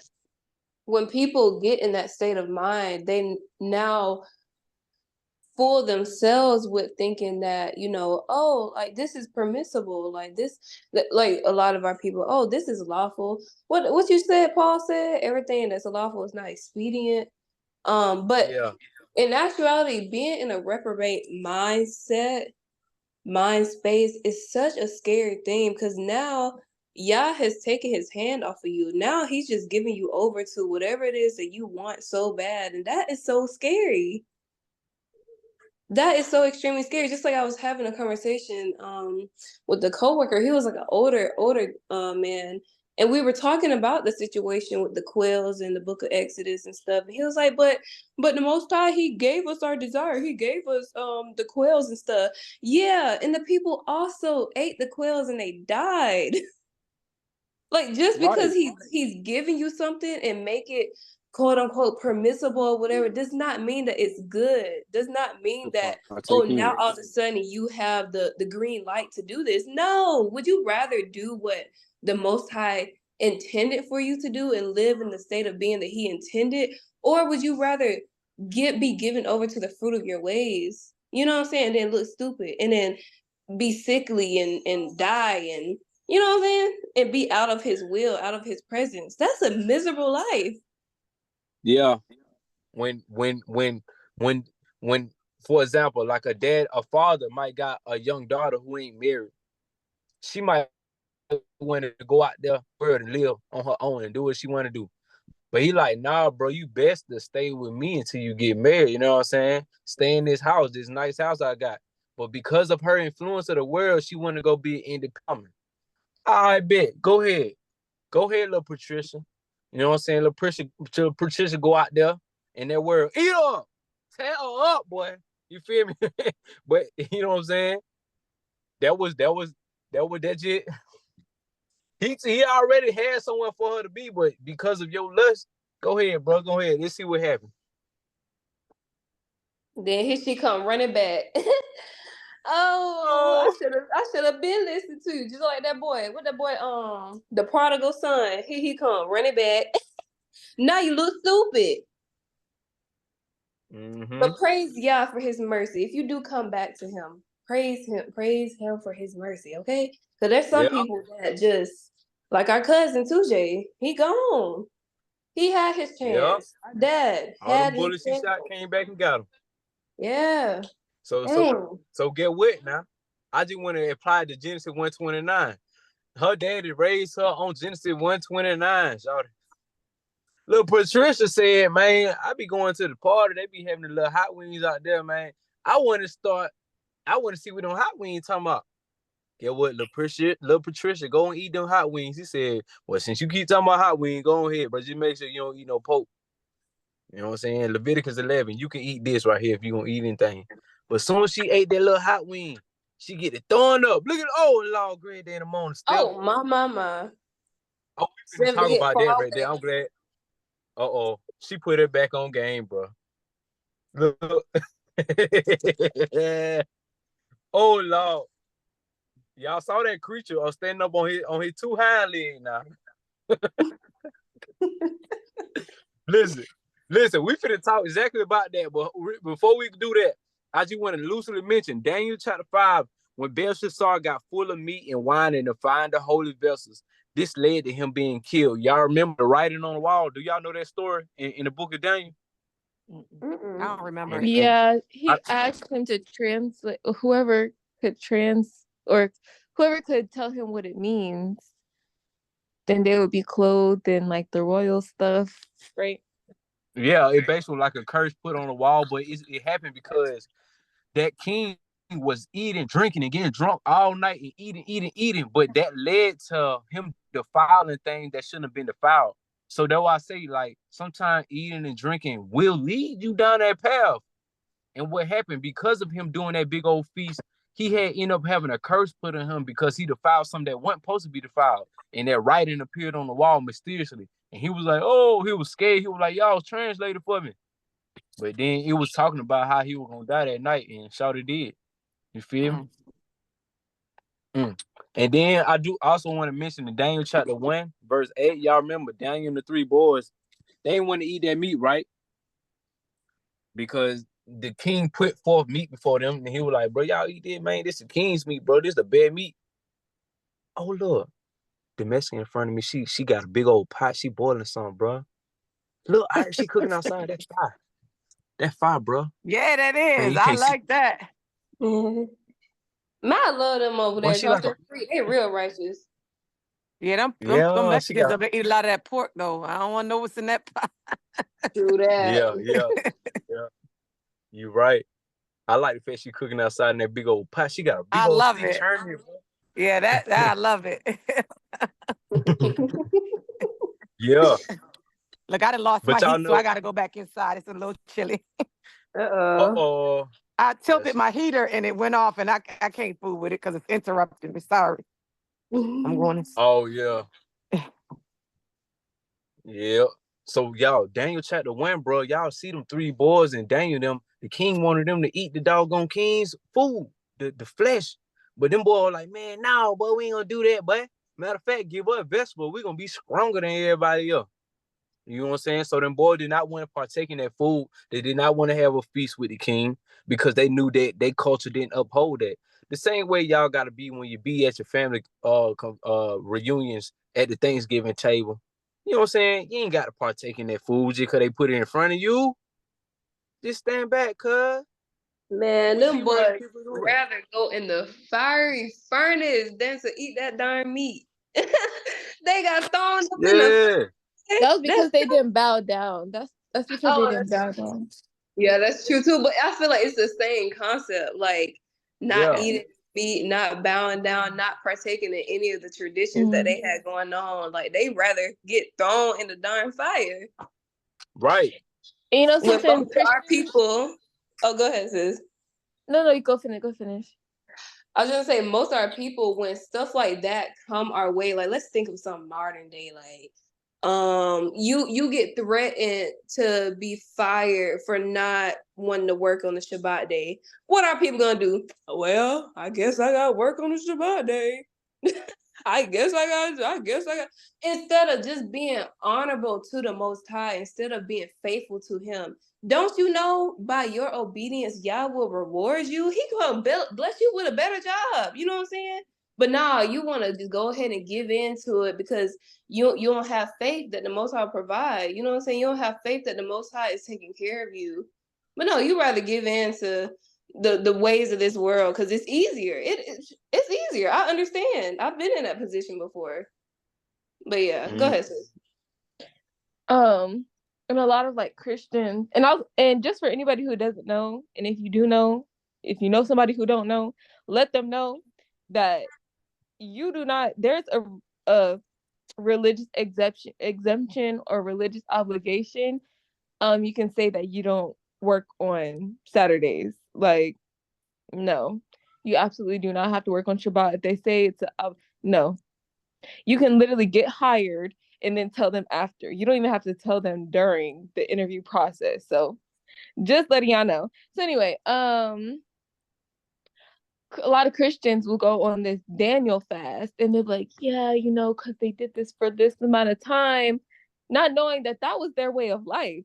They said that they wasn't going to eat like that, of course, because the food was unclean, but they was living a lifestyle conducive to clean eating. And, you know, I mean, I personally don't know the ins and outs of their daily lives, but personally, I just believe that they wasn't really eating no meat at all, even if they were given some clean meat or whatever, clean.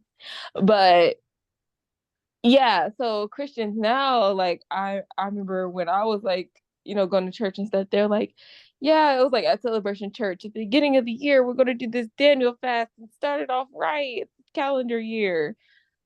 But then you go back to eating a whole bunch of BS. Like, why do this and then deny yourself of how good, like people be like, oh wow, like, you know, it's not so hard anymore. Like, I really look forward to this every single year. Why deny yourself of that throughout the rest of the year? Like, just keep it going, baby. Like, take care of yourself. It's okay.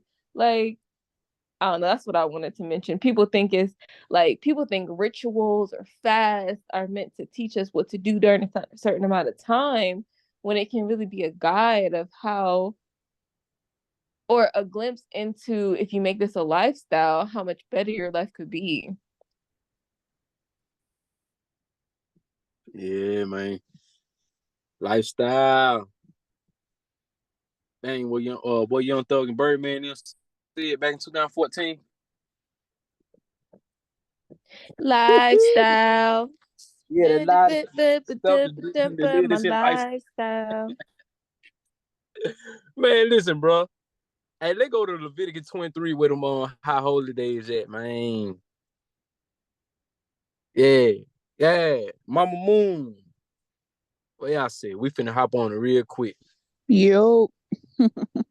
Yo. Yeah. That close to what them on New York folk be saying, "Yer," and she kill them. Hey, y'all funny, boy. No, that's Baltimore. Yeah. Oh, okay. Oh yeah, Friend Road, you showing up in the DMV, ain't Yeah. Yes, sir.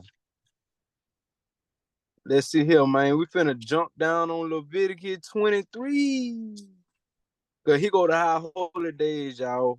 And that's what we supposed to be doing. You know what I'm saying? Now, the high holy day gonna get a lot deeper than what we finna read in Leviticus 23. Because there's a lot of oral tradition that surround the backgrounds of these high holy days. Because you see here to do them, but there is other specific detail that's involved with a lot of these high holy days that, you know, not written down. It's an oral tradition, passed down tradition. Hey, real quick, were you about to say something else? No, go ahead. If I'm not mistaken, there's is it 6 high holy days? Appointed times, thus says Yah. However, we do also, the nation of Israel do have like national holidays. Like if you think about like Martin Luther King Day and President's Day and stuff like that, there's stuff like, Hanukkah, Purim, and what's the other ones? Talking about the Maccabees, the war. What that one? Well, that what Hanukkah is, Feast of Dedication. Yeah. Oh, yeah. Day of Samuel. Right, it's Simon. different things. Yeah, those are not necessarily commanded by Yah. Those are just like national holy days. These ones in Leviticus 23 are commanded by the Most High Yah for us to keep. So I just thought I'd mention that too. Mandatory. But I'm saying, should we do that though? And really, it's a lot more. I mean, if you want to, but like I already said, it ain't no Mando thing. Because this how I would explain it. Leviticus 7, the reason why those are mandatory days, because those are Moedim or appointed time that you can see in nature. Like, it wasn't some event that caused it to happen. Like, for example, when we do Hanukkah or Feast of Dedication, that is to commemorate an event. You feel me? Purim is to commemorate an event that happened. But with these, what we finna read Leviticus 23, these are high holy day that they do in the Shemayim. This beyond human. This what angels do. And we inherited these holidays and the earth inherited. You know what I'm saying? Because the earth do the same holiday without us even being involved. So I'm saying, like, let's say like Martin Luther King Jr. Day or whatever. Would you consider that paganism? No, I don't know. Me personally, I don't know nothing about no Martin Luther. None of No, that. just saying, if we take I wish you would have seen. If we took a day, like, let's say that Israel was victorious in battle or whatever, and we start celebrating, would that be paganism? No, I don't think so. No. Just, like AJ said, you just commemorating, like, you're just like, recognizing that as, oh, we won the battle of whatever. You know what I'm saying? It's not pagan. Pagan is just completely made up stuff. You know what I'm saying? Pagan is just things that are like honoring idols. Yeah, not an actual like a human event. You feel me? A spiritual event. That what pagan holidays will be, a spiritual event. I appreciate that. Yeah.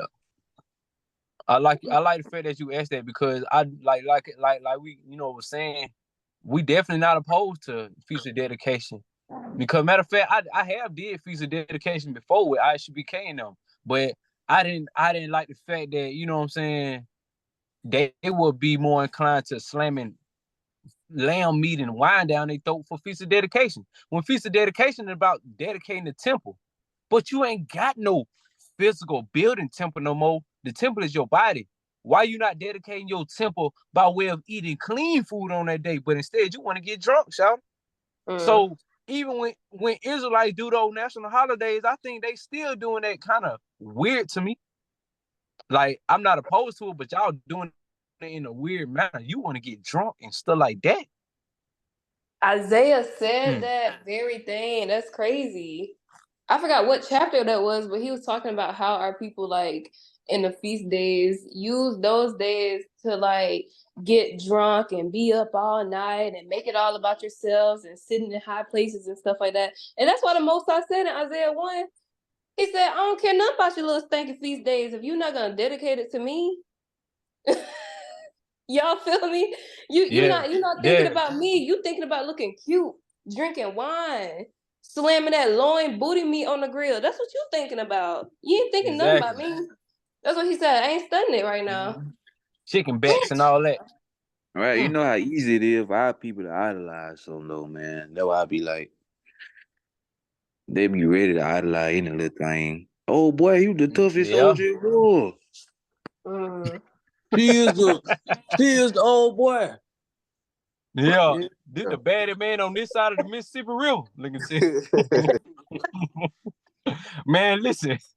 Now I ain't gonna count, like, it was years, like, even being in the truth, bro, I was still, man, doing Kwanzaa. I ain't lying. With Milana Karanga and them. You feel?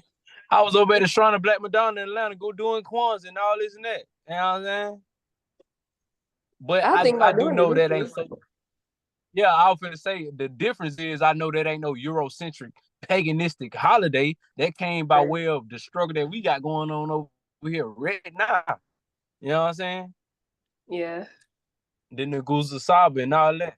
Or just like Juneteenth or something like that. But yeah, we finna talk about them 7 holidays that the earth, the heavens do, regardless of whether we acting right or not, bro. And guess what? Boom. Start us off at the top, somebody. Mama Moon, you got it. How you gonna say I got it? I'm asking y'all, girl. I don't know where to start with this. Exactly. Like, That's what we want you to read. Yeah, we just oh, I don't even 23. have Chapter I don't even 23 have my Leviticus. Bible right now.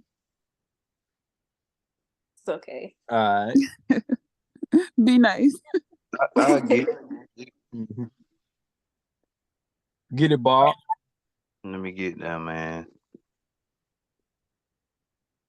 From the top. Y'all Yeah, from the ready? top.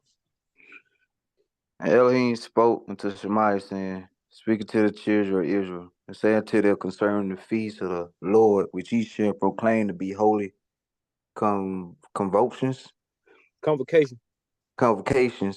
even these are my feasts. Now 6 check this days. out. Check this out. Check this out. Before All we right. move on, I just want to make sure y'all see that it say even these are my feasts. This is the Most High speaking. Basically showing you these is what they do in the heavens, even before humans came out. And we inheriting these holidays. And as y'all get more familiar with these holidays, you're gonna see what I mean, that the earth do it, the heavens do it, regardless of whether we do it or not. You know what I'm saying? You're gonna see what I mean, how it's deeper than just us just doing a holiday. You know what I'm saying? It got many levels to it. He said, even these are my feasts. And that word in Hebrew was moedim. It wasn't even feast. Moedim mean appointed time. This is important because if these are appointed times, you Negroes don't want to miss your doctor's appointment. Why would you miss the appointment of the Most High? Mm-hmm. All right. So these are appointed times. You got to meet your appointment. If you miss your bus stop, you're going to miss your appointment. And it's going to be consequence behind that. You're going to have to reschedule. You're going to have to, go through all kind of conflict to come back right. Now, boom. The first high holiday, let's go ahead and read that, verse 3. 6 days shall work be done, but the 7th day is the Sabbath of rest and holy. How you say that word? Conviction? Convocation. Convocation. Bet. Yeah, convocation means like people coming together. Convocation. Okay, all right. You shall do no work therein. It is the Sabbath of the Lord in all your dwellings. Right. So boom. We see an example of the first holiday is the Sabbath day. What we doing today, y'all. So every doggone 7 days, the earth got Shabbats and Jubilee years that the earth do. This why it said in the scripture, if y'all don't basically, I'm gonna paraphrase, say if y'all Negro don't act right, then y'all gonna get kicked out the land. The land gonna spew you out and enjoy her Sabbaths. The land even itself enjoys Sabbath days when we ain't out there acting up. You feel me? Pay attention. The earth needs Sabbath days and Sabbath years because if you don't, you lose minerals in the fruit. For example, every 7 years, if you don't let the land rest, then you can somehow inherit mental diseases because you lacking minerals. You lacking iron phosphate, selenium, you know what I'm saying? Zinc and copper.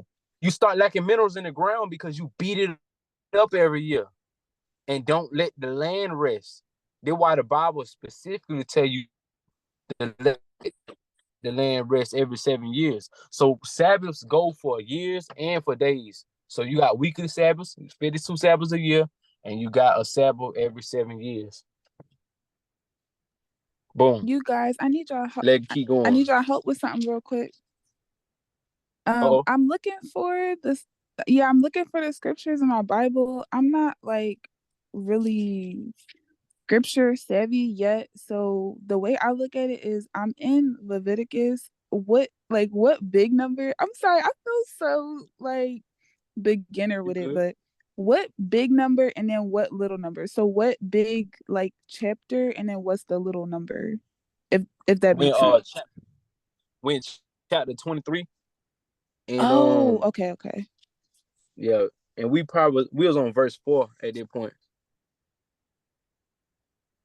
Okay, I'm getting there. Let me see. Mm-hmm. Bear with me. No, you okay, good. in verse 4.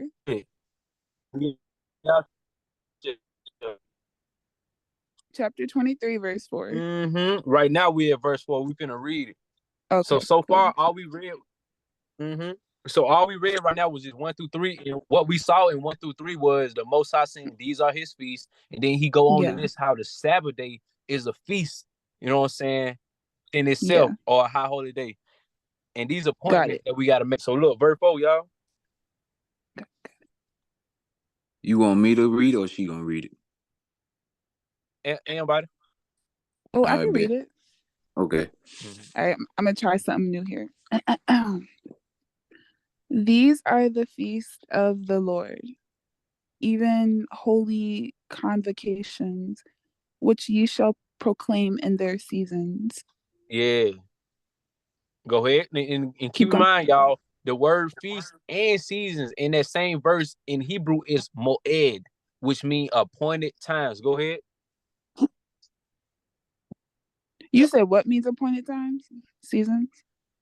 When you see the word feast and seasons inside of verse 4, it reads moed in Hebrew, and a moed means appointed time. So these are the appointed times that you got to meet during this appointed time. Okay, got it. Mm-hmm. In the 14th day of the first month, at even is the Lord's Passover. And on the 15th day of the same month is the moed of unleavened bread unto the Lord. 7 days ye must eat unleavened bread. In the first day. So what's the first 2 high holy days? Sabbath. What's the first 2 high holy days out of the 7, y'all? You got the Sabbath day. We not including the Sabbath, but out of the 7. Okay, Passover. Then you got Feast on Unleavened Bread.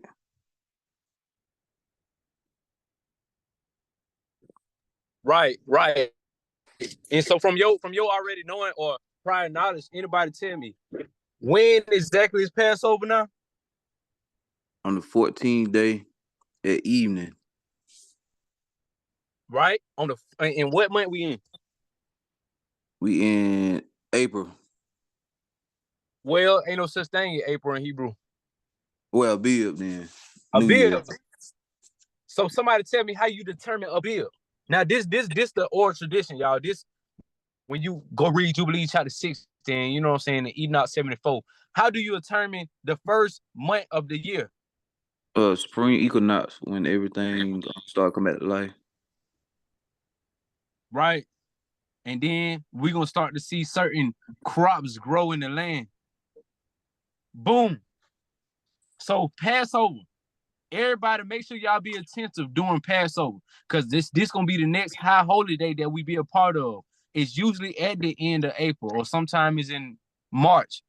So in April, y'all, we're gonna have Passover, and this is gonna be the first month after the spring equinox, which is the first month of the year. On the 14th night is Passover. Keep that in mind, y'all. So this the next one we doing. 14th night of Abib. And then guess what it say? On the 15th day, all in one swing, it gonna go into the Feast of Unleavened Bread. You're gonna be eating unleavened bread for 7 days. I just want to know. Primrose, Rochelle, have y'all done Passover before yet? I have not. Okay. Bet. And Mama Moon, have you did Passover before yet? No, I haven't either. But I'm trying to link up with y'all. What's up with y'all? I'm trying to link up. Yeah. Nope, I We haven't done it. That's a bet. So we gonna set some up for y'all, man. But check this out. During Passover, at the first of the year, what happened is on that 14th night of Abib, bro, we have a holy convocation. We basically come together. We eating unleavened bread, meaning bread that ain't risen. The reason why we not eating bread that has risen because this we commemorating the time that we came out of Egypt. When the Israelites came out of Egypt, they ain't have time to let the bread rise up. They made bread for the night. They had they boots on, they staff in their hand. They were ready to run and get up out of there through the night. And so we eat bread, that flat bread, and we eat bitter herbs. The bitter herbs represent the hard times that we were going through while we was in bondage in Egypt, y'all. And also, just to be clear, y'all, because I know a lot of chematologists try to say crazy stuff. It is historically documented that a native people, which is Israelites, was in Egypt and they was enslaved in Egypt. But before they was enslaved, a lot of our leaders had kingship in Egypt as well. But they referred to us as the Shasu and the Hyksos people, which mean natives to the land of Egypt. Egypt back then was a melting pot of culture. It was a melting pot of food too. So whenever it was famine in Northeast Africa, Israel, whenever it was famine out there, our people went down to Egypt to get food. You know what I'm saying? So that's how we end up there. Then we went into slavery there. While we was in slavery there, we end up coming out of slavery there, and this is why Passover is commemorated. Us coming up out that thing. We eating unleavened bread and bitter herbs on the 14th night of Abib. Now, boom. What is a bia? Okay, Am I so pronouncing that correctly? yeah, something like that. It would be ABIB. That's how you would transliterate it into English. So ABIB, and that is the first. Call me back, this ant. What it is? That would be the first month of the year, and that's usually around the end of April. And we determine that by the celestial bodies, the lights in the firmament. Genesis 1:14 say basically to you the sun, moon, and stars. So we can tell some people have solar why the word escaped me right now. Hunger. Sundial. Some people had sundials to determine the equinox. Whenever you see the spring equinox come about, when the sun and the moon got equal day and night, so the sun got 12 hours, the moon got 12 hours. I mean, the daylight got 12 hours, nightlight got 12 hours. Whenever it get equal like that in the springtime, this how you know you in the beginning of the year. You know what I'm saying? And so that's when a bib get determined. And this one we do that first celebration, Passover. And it'd be a beautiful event, basically. You know what I'm saying? Very beautiful. Everybody come together. We eat a little food, bitter herbs with the unleavened bread, and drink a little wine, a little juice. You see what I'm saying? Yeah. But all of these is commemorating something that happened historically. But not only that, you get into agriculture as well, and you get into prophetical explanations to the high holidays. So boom, as we continue going down, we got verse 6 where we left off at. Verse 7. I'm back in the thing, man. I got kicked out. Great day in the morning. All right, we at verse 7. Yeah, verse 7. All right, in the first day. Go ahead. I'm sorry. Go ahead. Okay. Verse 7. In the first day ye shall have an holy convocation. Ye shall do no servile work therein. But Right, ye so we ain't doing no work for money. No work for money on that day, y'all. Make sure we know that. We boycotting the work system on that day. Go ahead. But ye shall offer an offering made by fire unto the Lord 7 days. And the 7th day is an holy convocation. Ye shall do no servile work therein. And the Lord spake unto Moses, saying, Speak unto the children of Israel, and say unto them, When ye be come into the land which I give unto you, and shall reap the harvest therefore. Then ye shall bring a sheaf of the first fruits of your harvest unto the priest. Boom. So Wait, check somebody this else out. take over real quick. You good? So check this out. What we finna see going on is gonna be the bakawa, basically the moed of first fruits. When we see the grains, the barley growing in the land, the priest would take it and be like, "Hey, we in the midst of these harvest time," and they wave it before the Most High as the first fruits. This a tradition that they would do. You know what I'm saying? And traditionally speaking, they would have a square outside of the temple where they had barley to naturally grow at anyway. So you will definitely know what season you in by way of these holidays. So they take that and they wave it before the Most High. You know what I'm saying? And you come together on this day too. But somebody pick up what she left off, verse 11.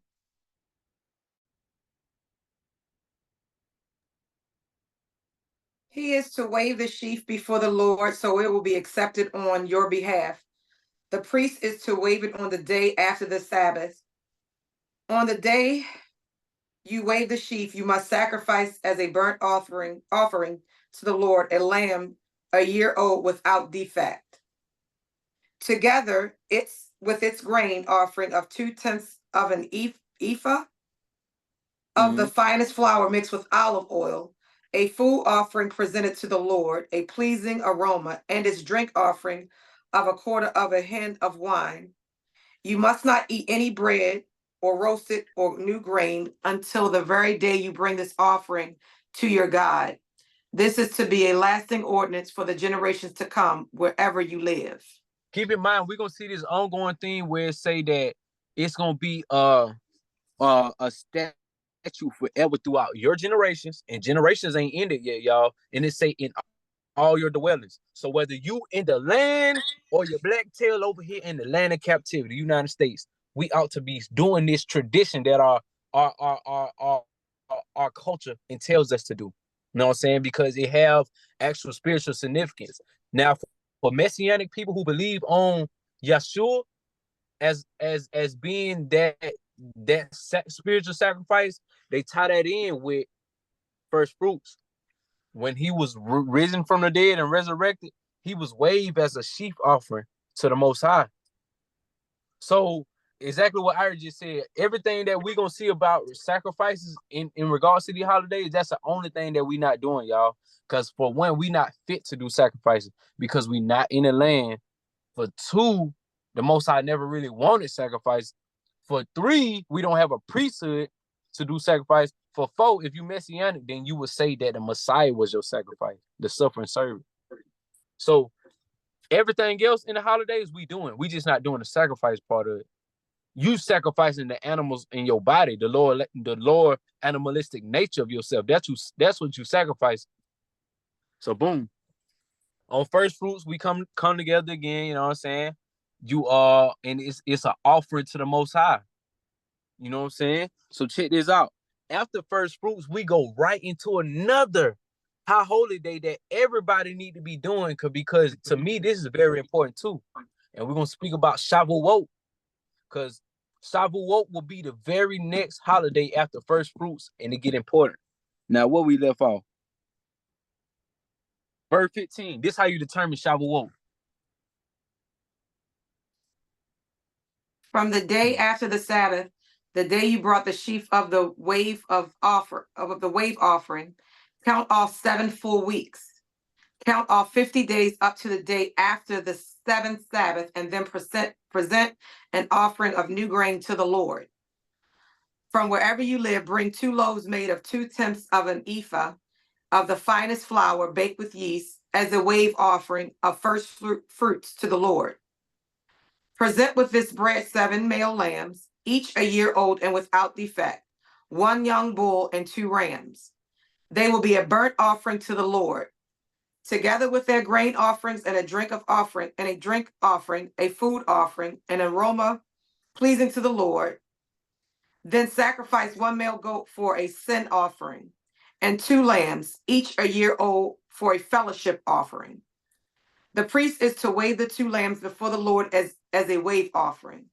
together with the bread of the first fruits. They are a sacred offering to the Lord for the priest. On that same day, you are to proclaim a sacred assembly and do no regular work. This is to be a lasting ordinance for the generations to come, wherever you live. Boom. So stop right there. Check this out. Like I say, we doing everything except the sacrifices. So what this is tell on Shavuot, again, we coming together. We sitting down, we sharing food together, and we speaking about the commemoration of our people in regards to Shavuot. Now, Shavuot get deep because, and when I say Shavuot, I'm referring to the day of Pentecost, y'all. We see in Acts how they was doing the day of Pentecost after Yeshua died. But y'all, peak game. In Christianity, they taught us that we not supposed to do these holidays because it's Old Testament, right? And that Jesus done away with it. Well, if Jesus done away with it, why do we see Peter and the apostles still doing Pentecost after Yeshua died?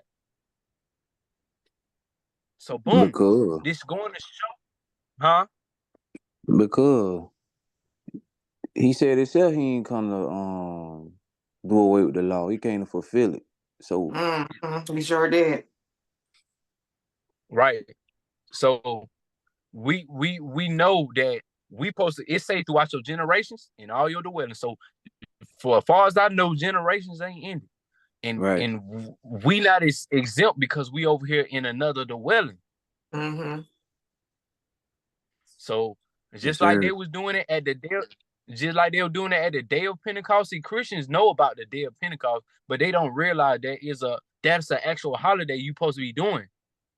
Pentecost. They just know it for the day that people may be speaking in tongues and this and that. But that's an actual day that you probably be doing that they was doing. They was keeping the same thing because they knew better. But so check this out. We got to come together on this day, on Pentecost. We commemorate this day. We share food together. We just be in the spirit, in the Ruach HaKodesh, bro. And it get deep when you start thinking about Shavuot from the perspective of Noah. Because like I said, a lot of these holidays been here way before Moses reintroduced it with us. See, what we reading right now is when Moses was reintroducing the holidays back to the human civilization. But Noah did Shavuot, Enoch did Shavuot, Shem did Shavuot, Pentecost too. For 7 weeks. What we just read, when he said count 7 Shabbats, that's 7 times 7 is 49. And then you hit this the day for the day, it's gonna be 50. That's why you call it Pentecost. Penta mean 50 or 5. So for 50 days, Shem was going to the mountaintop and proclaiming and waging war on the fallen watchers for 7 Shabbats, 49 days, 50 days. And he did this to institute a perpetual covenant for the sons of light versus the sons of darkness. So whenever you do Shavuot or Pentecost, you are proclaiming the covenant that Melchizedek did or Shem did. You're proclaiming the covenant and taking your side to who you're going to be for. You're going to either represent lightness or you're going to represent darkness. Like that's the spiritual depths of what Pentecost represent. It ain't just some day that we was doing when we got into the land. That thing a lot deeper than the land too. You got that scripture? These 3 holy days are all the spring Moedim. We're about to get into the fall. All right, which are my favorite because of how prophetic they are. So boom. Y'all keep in mind the first 3. You got Passover, you got unleavened bread, first fruit. Well, I'm gonna count Passover, unleavened bread, the same thing. You got first fruit and Shavuot. Passover, first fruit, Shavuot. Them the spring Moedim. Now we finna get into the fall Moedim, y'all. Now, what verse we stepped off of? 21. Yeah, okay, bet. So start us at verse 22. When you reap the harvest of your land, do not reap to the very edges of your field or gather the gleanings of your harvest. Leave them for the poor and for the foreigner residing among you. I am the Lord your God. Boom, check this out. Whenever somebody come in our community, should nobody go hungry, bro. If you got people that coming from a far land, they shouldn't have to even bring food. They should feel like comfortable enough to know that they gonna have food when they come into this righteous community. Yes, So sir. that's what that commandment talking about. This is an actual commandment, y'all. Make sure you got food for the other people. Yeah. Give alms, give back to the poor. Like this is how we establish a beautiful society. And this book here give us the blueprint how to establish a beautiful society. Anyway, now like I say, we love barbecue, fit fry, all this. These are the days that we supposed to be coming together eating food together. You know what I'm saying? You don't need Thanksgiving if you were doing high holidays. Yeah, we have a good time on these high holidays, bro. I ain't lying. I be looking forward to it. For real. I'm looking forward to Passover again. Man. So, boom, we finna get into the fall feast now, y'all. Verse 23. And like Ira said, I do favor the fall feast as well, bro. It's like some type of magic being in the air during the fall feast. It's beautiful, bro. I ain't lying. You say that what my great grandma used to do. She made food for the whole neighborhood, and the people used to come through the door and get food. Yeah. Could get what on the real, keep it gangster, bro. A lot of the old heads, they kind of was holding on to good traditions, bro. Like when our people came off them doggone ships, man, and they came over here, they knew what their traditions was in Africa. You know what I'm saying? They knew how the family dynamics worked, and they preserved that even through slavery, bro. The women was women, the men was men. They was looking out for each other, bro. You know what I'm saying? In regards to food, like we were singing songs, we were doing dances that preserved our culture. We were singing songs like "Wade in the Water." You feel me? Who's those children all dressed in red, look like the ones that Moses led? What you think them people were talking about?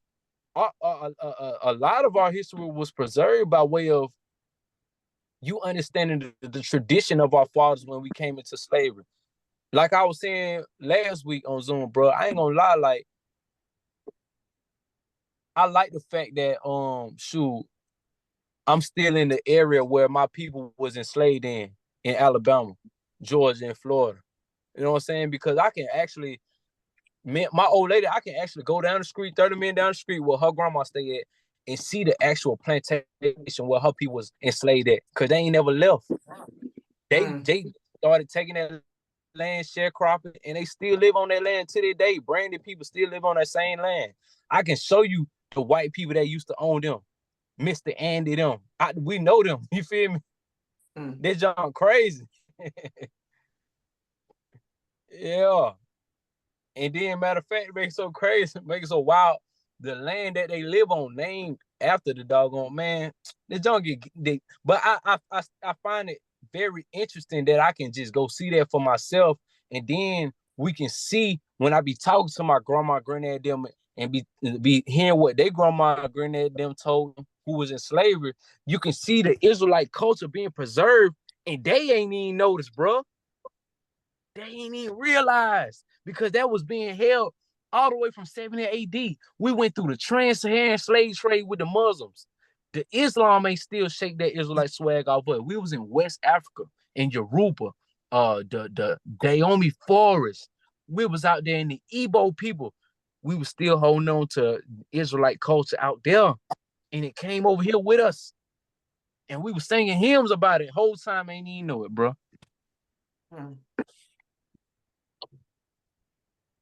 Yeah. Y'all saw the church in Savannah, Georgia, that the slaves would go to for refuge and everything. And like in the pews, you could see that there's Hebrew writing from the slaves and stuff. I just thought that was interesting too. I want to go there. Yeah. Man, boy, they just get heavy, bro. And especially you start seeing the first even within slavery and then post-slavery, there was a lot of people, a lot of men who stood up. They were like, hey man, no, we finna embrace our Israelite culture. Because behind the scenes, when Master wasn't paying attention, they were definitely talking about it. Like, but then you see people like Frank Cherry and them who came up in the late 1800s. Keep in mind, slavery ended in 1865. Frank Cherry and people like that popped up, and they was like, "Hey, bro, now we finna embrace this junk, cause did what we is." Like, now it's a whole history behind it. I might do a slideshow presentation on that one day, bro. Mm-hmm. All right. Anyway, y'all, this our culture. Yeah, go ahead, pick up the next verse. I just had to say all that because this our culture right here that we've been so ignorant. And when I say ignorant, as in ignoring, we've been ignoring this culture the whole time, and it's right here. Go ahead. We at verse 23. Hitting the fall feast, y'all. Mm-hmm. It says, and Yahuwah spoke unto Shemaiah, saying, Speak unto the children of Israel, saying, In the 7th month, in the 1st day of the month, shall you have a Sabbath, a memorial of blowing of trumpets, and a holy convocation. You shall do no servile work therein, but you shall offer an offering made by fire unto Yahuwah. Boom. So there we go. We got the memorial of the blowing of trumpets in Hebrew, Yom Teruah. And you gonna be off work. Do not take your black tail to work. You finna sit out here. I eat a little food, but we definitely finna blow up a trumpet, and we finna commemorate everything that entails what it means to blow this trumpet at this new moon, 87th month. Because man, bro, I don't feel like touching on it right now because I'm trying to brush through all of these holidays. But Yom Teruah is a very, very deep Moedim. It's a very deep holiday, bro. When you blowing up that trumpet on a new moon, man. Yeah. But so on the basic, oh, go ahead. No, I was just gonna say the crazy thing about it. We rather not do this deep jump right here, so we can do doggone Thanksgiving. What the world? Silly stuff. What kind of stupidness is that? Go ahead. I was just gonna say, if I'm not mistaken, the just on the basic level of why we celebrate or commemorate this high holy day, blowing the trumpets is remembering how we enter into the land with the shouting of the Jericho walls and everything like that. But then on the more prophetic side of it, which is my favorite, it's so beautiful. The blowing of the trumpets obviously represents the angels blowing the trumpets at the sign of the Son of Man, and like, you know, us getting ready to get delivered. And the blowing of the trumpets is the warning of the people, hey, get yourself together, you know, right, all that good stuff. So crazy. I was gonna say it's like walking into the wedding. They blowing the trumpet to let you know that the groom coming. You know. Yeah. Going down. Exactly. Right. So boom, yep. Check this out. That's Yom Teruah, the first of the fall feast, and this is how you usher in the rest of the fall feast by way of blowing up that trumpet, which means so many different things. Go ahead. Verse 26. All right. It says, and Yahuwah spoke unto Shemaiah, saying, Also on the 10th day of the 7th month, there should be a day of atonement. To be a holy convocation unto you, and you shall afflict your souls and offer an offering made by fire unto Yahuwah. And you shall do no work in that same day, for it is a day of atonement, to make an atonement for you before Yahuwah your Elohim.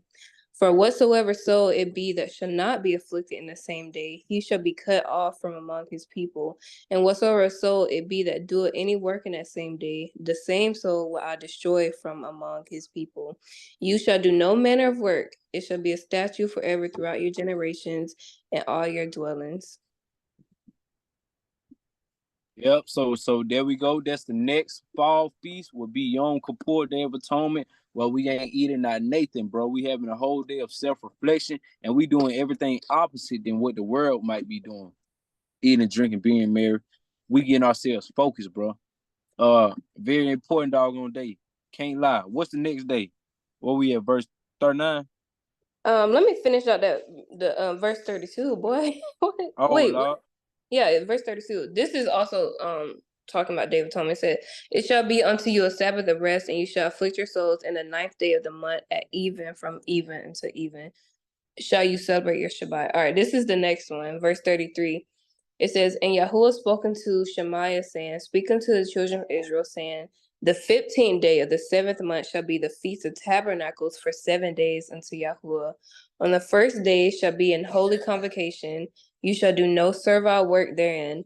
7 days you shall offer an offering made by fire unto Yahuwah. On the 8th day shall be another holy convocation unto you, and you shall offer an offering made by fire unto Yahuwah. It is a solemn assembly, and you shall do no servile work therein. Boom. So here we go. Soon after Day of Atonement or Yom Kippur, we right here at the Feast of Tabernacles, Sukkot.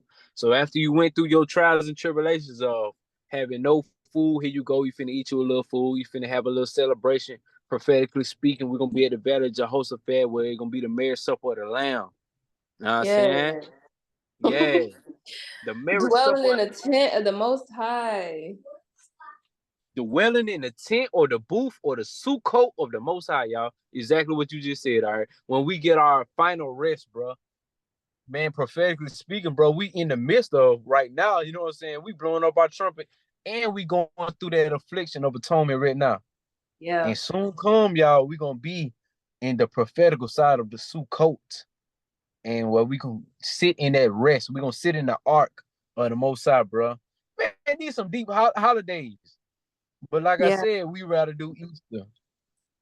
And these holidays, I don't even like saying holidays. These holy days are really fun, y'all. Like Sukkot, I still haven't been able to do this, but even just with what I've been doing these past couple of years is fun. But traditionally speaking, we all go out camping and like have the tent set up and just be out there for a week long and stuff like that. You decorate your tent and everything. All of these holy days are super fun. You get to spend time with family and learn more about the Most High. You grow closer to Him, and Hamashiach. Learning all of that other stuff. And then also the only holy day that might not be as fun is Yom Kippur or Day of Atonement. But even that, like, man, my sisters there, like this last Day of Atonement, it was hard with the fasting and stuff, no eating and drinking, but like we really enjoyed our time together. Yes, it was so Out in nice. nature and talked about the Most High and journaled and prayed. It was really beautiful. So yeah. We got to do something, y'all. We got to come together. Yes. Yeah, man. Yeah, for sure. So y'all make sure y'all get well acquainted with them high holy days, but you're gonna be very, very acquainted once you start doing it. Or just be in a community where you can do it and just see how it be done. Yeah. Mm-hmm. We don't need no doggone Thanksgiving and Christmas and doggone Easter and all this and that. Or independent what you call it, New Year's, fake New Year's Day. All that, man, that junk out, bro. I can't wait till New Year come. I'm finna start pulling cards, man. I mean, they New Year's. You know what else? These holy days are all to our benefit, spiritually, of course, but also in the physical, like thinking about obviously Day of Atonement where you afflicting your soul and like, fasting and everything, the benefits of fasting. But then I'm thinking about Passover and Feast of Unleavened Bread, where we are to abstain from all these bready things and yeast and stuff like that. Like you're getting a good detox. You know what I'm saying? Like you eating good and you also getting a good detox in your body. What? Thanksgiving, Christmas, all this other stuff. You eating all this trash food, and next thing you know, you got the itis. You laid out, you tired, and then even with your family, the only good thing you could say is like, oh, I'm spending time with family. But just me on Instagram looking at all the funny videos and stuff, people being upset about their families, like you mad at your auntie in the corner over there talking trash about you and stuff like that. So even the atmosphere of these wicked holidays and stuff is just terrible. But when you're keeping the feast of the Most High, it's very beautiful. Everybody in a positive mindset, everybody with the good vibes and everything like that, and you're of course growing closer to the Most High. So yeah, y'all, I'm excited for this the spring Modine coming up. We need to start planning and see what we're about to be doing, y'all. But yeah. Thanksgiving clapbacks. Exactly. All the Thanksgiving clapbacks and stuff. You worried about Mima over there. Where Right. all the Thanksgiving clapbacks? She asking you where your boyfriend at, where your child at and stuff like that. and you talking about her arms, her mac and cheese arms. So look, the recap. We got Passover unleavened bread, we got fir fruit, we got Pentecost, and we got blowing of the trumpets, which, like Iris said, blowing of the trumpets, that feast, it bring in the fall feast. It's during the 7 month. Also, the blowing of the trumpets represent when we went into the promised land, and the blowing of the trumpets at the wall of Jericho. That's the historical relation. But the prophetical relation is when right now, when the angels get to blowing the shofars, and we hearing warnings, and we giving warnings to people. We blowing our trumpet to people, be like, hey, we need to get right, because this thing ain't gonna be forever. So, boom. Then you get into the extra deep side of blowing of the trumpets, and when you blowing up your trumpet on the new moon, you setting the tone, you setting intentions by way of that 210 frequency hertz. But that's another topic. Boom. Next, after that, how y'all getting kicked out? That's weird. After blowing of the trumpet, you get Day of Atonement, where we ain't eating Nathan. On the 10th day of the 7th month, you're not eating out Nathan. You doing a fast, bro, and it's a beautiful fast for real, for real. It reminds you that you need to be self-reflecting. You doing everything that the rest of the world ain't doing. You eating. I mean, you not eating while the world eating. You reflecting while the world bigging themselves up in pride. And so this gonna get you prepared, because humility comes before honor. This gonna get you prepared for the next holiday, which will be Sukkot, or the Feast of Tabernacles, when we have this beautiful time and come together, and we basically essentially camping. We living in tents outside for 7 days, eating food, good food, man, for 7 days, bro, with the people congregating, representing when we come into the land, and we at the Valley of Jehoshaphat, and it's the marriage supper of the Lamb, prophetically speaking. We will be doing Sukkot then, but every year we do Sukkot anyway, y'all. But we're gonna be in a whole age. You know how we in the age of Aquarius now? We're gonna be in the age of Sukkot one day, an age of Feast of Tabernacle, where we can be with our people and we just living good, man. We eating good, man. Yeah. So that's the 7 high holy days. As the high holy days come about and y'all start to do them, you feel me? Then you get very, very more familiar with them. And once you get very familiar with them, you're gonna be like, man, ain't no kind of way I've been missing out on this deep knowledge that's coming with me doing this every year. I'm learning something new about life. Shoot, every year. And then you be like, well, why are we doing these mundane, meaning nothing good holidays when we had these deep holidays the whole time, right here in the same Bible that your grandma got on her shelf that got dust on it? Dang, that's wild, bro. We out here though. I'm glad all things to the Most High.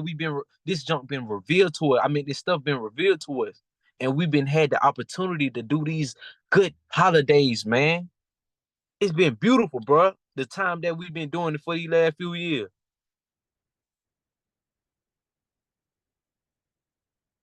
But check this out. I'm gonna share my screen. I'm gonna ask y'all if y'all know who this is.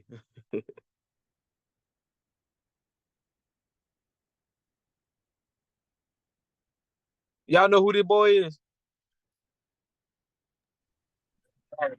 Janice. The what? Yeah. Here.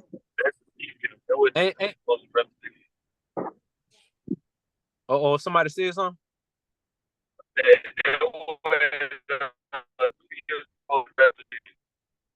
Uh-oh, somebody in the Matrix. Right. I heard Past in the Future. Now check this out. You hear me now? Yeah, I can hear you a little bit. Yeah, that's all I said. They represent New Year's that they celebrate every year. Right. In the month of January. The false New Year. Right. So y'all see here, the month of January is named after a Roman god, Janus. So whenever you're doing your little New Year's in January, this who you praising. The boy that looked to the past and the future. You know what I'm saying? He looked to, that's why he got 2 heads, you know, and they put that right dead in the middle of winter, bro. Knowing good and well that a new year start at the beginning of the year. You know what I'm saying? I mean, at the springtime when new life come about. But that's common knowledge. We should all know that by now. But I just want to make sure we well familiar who Negroes be celebrating when you do your popping your fireworks and putting your chicken backs on the grill. Hey, touch on that a little more about the winter solstice. He come out around the winter solstice. A lot of wicked stuff be going on around.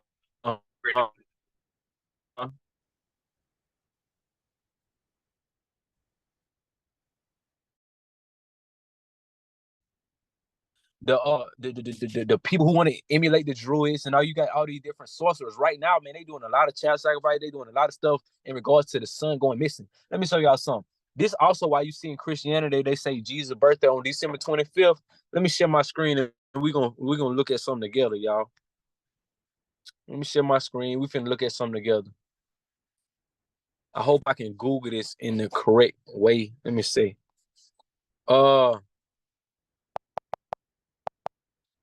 Who birthday is, I spelled it wrong. December 25th. Dang it. I should have put what God birthday. How should I word that?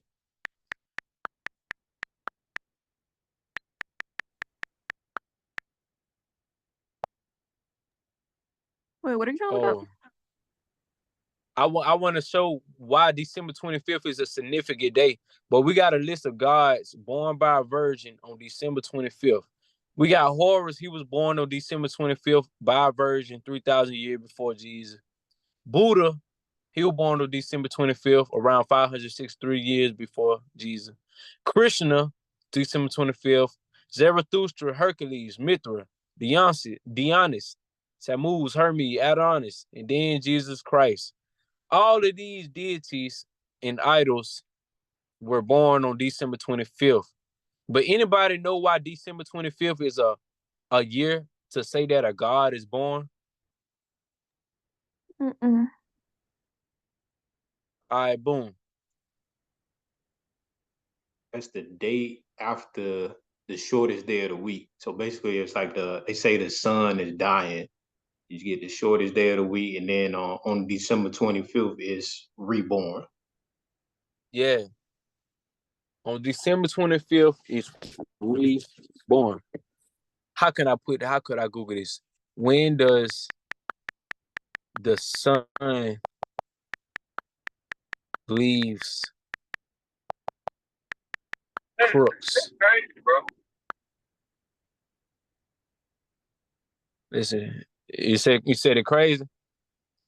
Yeah, because like the term the sun dying, it's not like the moon. The moon show different stages. Like okay, you got half moon, full moon, things like that. But the sun, it don't never show a stage. So I'm trying to see what would make them think of like, oh, the sun died. Man, all of these guys got the same story because of what go on astrologically. So look, it say winter solstice. The sun hangs on the southern cross for 3 days. Now watch this. The first day of winter and the shortest day of the year, December 21st at 8 a.m.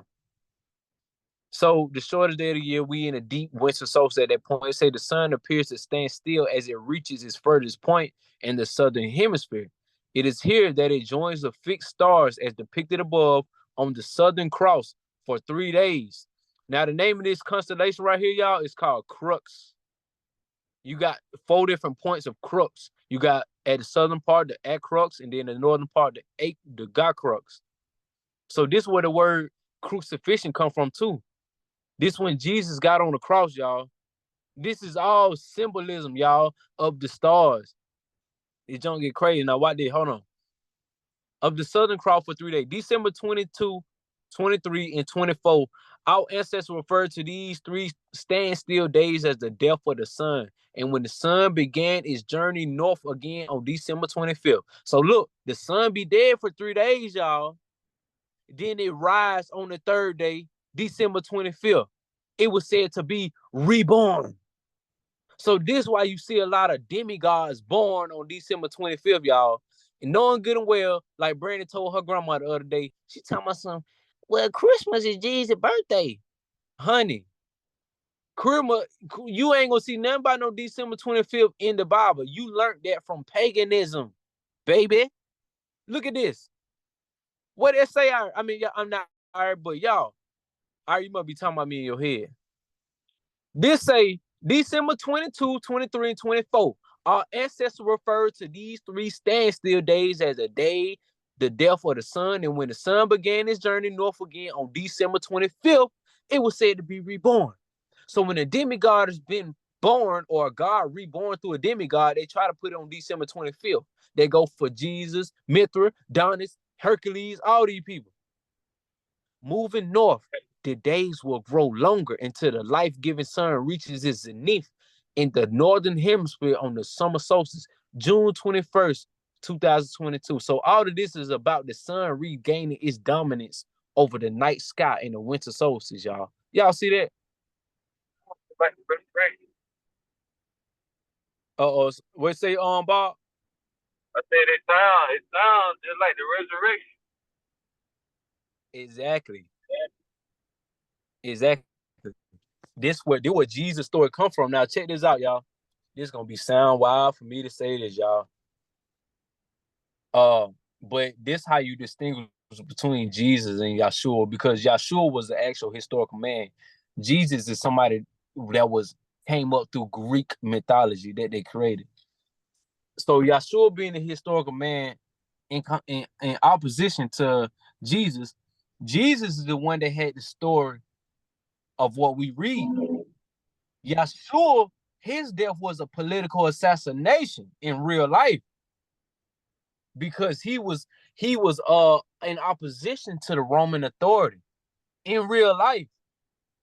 So when he died and was crucified, that's because of him. His mouthpiece got him done that.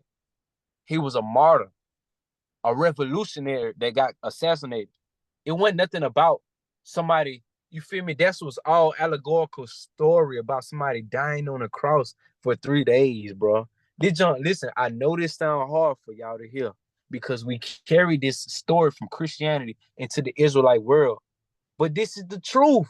It derived from some form of paganism. Now, let me say this, though. I'm going to make y'all feel better.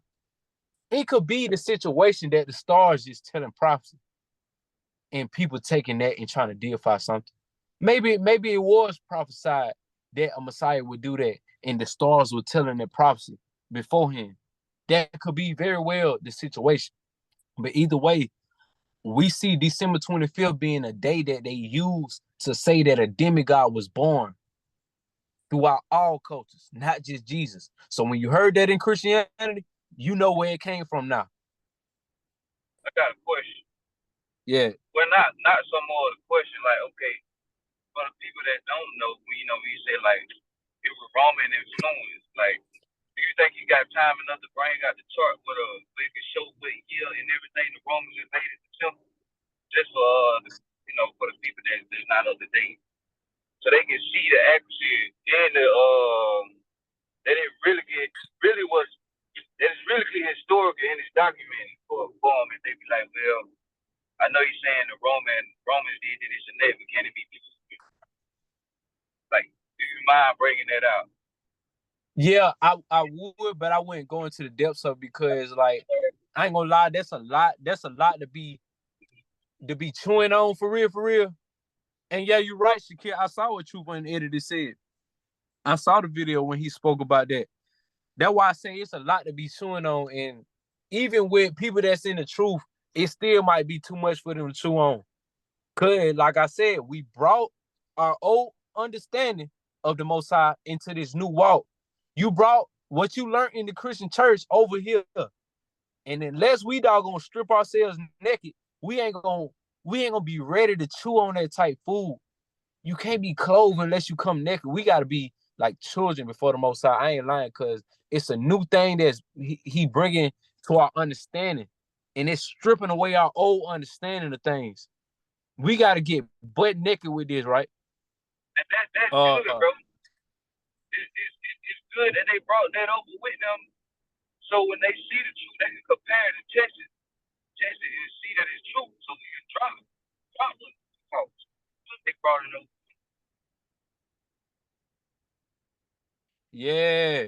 Yeah. Now, you're right, and that's a way to be optimistic. It is good that we Like I tell people all the time, man, I'm so proud of my background for real, for real. Glad, you know what I'm saying? I listen that because it did give good principle on certain things, but we know how to chew the fruit and spit the seeds out now. We know what's acceptable and what's not acceptable. You know what I'm saying? For example, we know good and well we ain't finna be praising nobody that was born on no December 25th. Cause we know where they stem from. You know what I'm saying? Now, I know ain't nothing black and white, bro. You know what I'm saying? And it is see the Asatan so tricky, bro. When Revelation 12 said that the dragon will cast out to see the whole world, it ain't say some of it. It ain't say a little bit of it, half of it. It said the whole world. That mean a whole lot of people got to see, y'all. We got to charge to the game and be able to doggone call a spade, bro. We didn't got tricked, man. We didn't got bamboozled in so many different levels. Man, it's up to us to be responsible or able to respond in the right way. You know what I'm saying? We're going to do something about this in regards to investigating our true culture and going from there. And sometimes we gotta be content with asking the uncomfortable questions. Be content with dealing with this hard to deal with stuff. I know a lot of us held on to Jesus. But if anything, let's hold on to the teachings of Yahshua. We got to investigate historical Yahshua, the historical Messiah, not the Messiah that they gave to us, not the holidays that they gave to us, not the food that they gave to us, so on and so forth. Yeah. Yeah, man, we been bamboozled out here, y'all. I say we because me too, bro. And I'm still figuring junk out. I'm still correcting myself on a lot of stuff for real, for real. As I correct myself, bro, you know, I'm gonna try to bring it up to y'all, whether y'all accept it or not, bro. You know. That love. Yeah, for sure. But I don't want to carry too long on that situation because I mean we could go Google some more stuff and it continue to send us down a rabbit hole in regards to what astrologically happened. That when we get these certain dates and events in the New Testament in the Bible, where it came from, you know what I'm saying? Like y'all already saw the constellation Crux, which is a cross. You know what I'm saying? Where you get the story of all these gods born on December 25th, then Christmas come about. But then it get much more crazy than that. You know what I'm saying? But we're gonna kind of chill.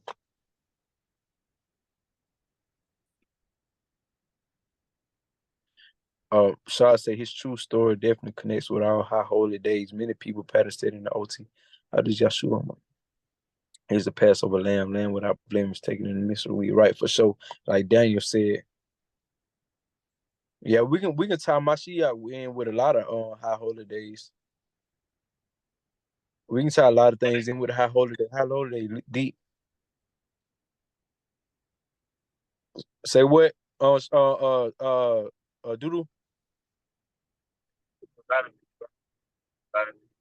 Like, well, of course we know that the Bible is written. Of course we know it. But a lot of people have been reading it like, God. So and I be like, bro, you know they invaded the temple. You don't see Roman influence after they invaded the temple. It's like I tell you how they burned books. They had 24 books that were burned up. But it'd be like, you can't even get to that conversation because people just be like, well, Greek in the Bible. You know what I'm saying? I'm like, you see Hebrew in the Bible. You see the prologue of I feel like if people really want to know about the story, they need to first know what the original language of text is wrote in. Because that's a problem that I've seen when we talk about it. Nobody, for some people know, but most people don't even know the original language that it was written in. So the original language that it was written in give you a sense of direction where you need to go before the original language got translated to Greek. So first knowing the original language will give you a sense of direction where you need to go. Where you need to start off with. So before we even get into teaching, we need to get people to understand, like, hey, okay, this where it'll start from. This is the language you got here. Then this how I got the English. So we don't need to really too much worry about the English and the Greek. We need to go to the original way it came from, and then go from there, trickle down, and break down where we need to go. That's exactly right, because what the Europeans had noticed, they noticed that we wasn't worried about worshiping statues of Julius Caesar in the temple. We weren't worried about statue. We was worried about our literature. So Europeans started to realize when you conquer people, you change the literature to make it fit you, the conqueror. Right. Same thing they did with the Indians in Thanksgiving. They changed the literature and the narrative to make it seem like everything was A1 with Thanksgiving. And you look into the history and realize it was slaughter involved with that. So they changed it as a war get won to make it look like the conqueror was in the right. Boom. Ain't no different from whenever they conquered Jerusalem and changed the literature to give us that Hellenistic feel. But that'll back up what you just said. But like I said, I don't even want to go that route right now. You know what I'm saying? Hey, family, I love y'all, man. I gotta go. Man, big old peace, bro. We finna all hop about this thing. We finna send up a prayer. Anybody got anything to say? Man, matter of fact, Primrose, Rochelle, Sasha, Shaquille, where I said, what going? I want to hear more. And I was just about to put in the chat like, darn, I want to hear more, but I have to go. Because and I've confided, in the, people in the group and stuff like that, this whole Jesus is my savior thing. And at the beginning of this fast, like I just asked God for the truth, because that's not something that I believe, is that Jesus being my savior. I don't believe to that. I don't ascribe to that. And I've been challenged in the fact that reading the sacred text and it's saying in there. So I just asked, the Most High, look, reveal the truth to me. Like, what do you want me to know? And so I wasn't even supposed to be on this call. I mean, actually I was, right? Because I was actually setting up to go outside and sit with my tree being and had some, some meditation and communion. And then and the thing popped up because I made a pot of kale soup. My son came over to sup, share with me or whatever. And so I want to hear more and I want to learn more. And so I'm just sitting over here like in awe, because I'm hearing a lot of things that are resonating, that are making sense. And it's just I'm very grateful. Yet another thing to be grateful for today. Yeah. Yeah. Hallelujah. Hallelujah. Show that. Yeah, man. Y'all, bro, it's a lot for us to be, uncovering. That's why, I think very imperative for us to have these convocations and these fellowships so that we can deliberate and go over these matters and approach them from an investigational perspective. Yeah, for sure. Everybody else, y'all good, man? How y'all feeling?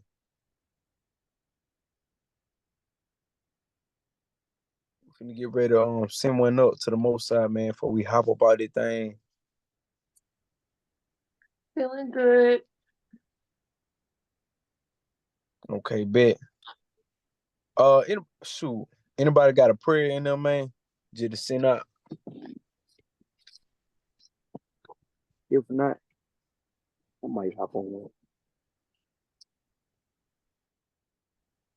Yeah, I will. All right, bet. Everyone face the east and get into quiet space. Give a few seconds.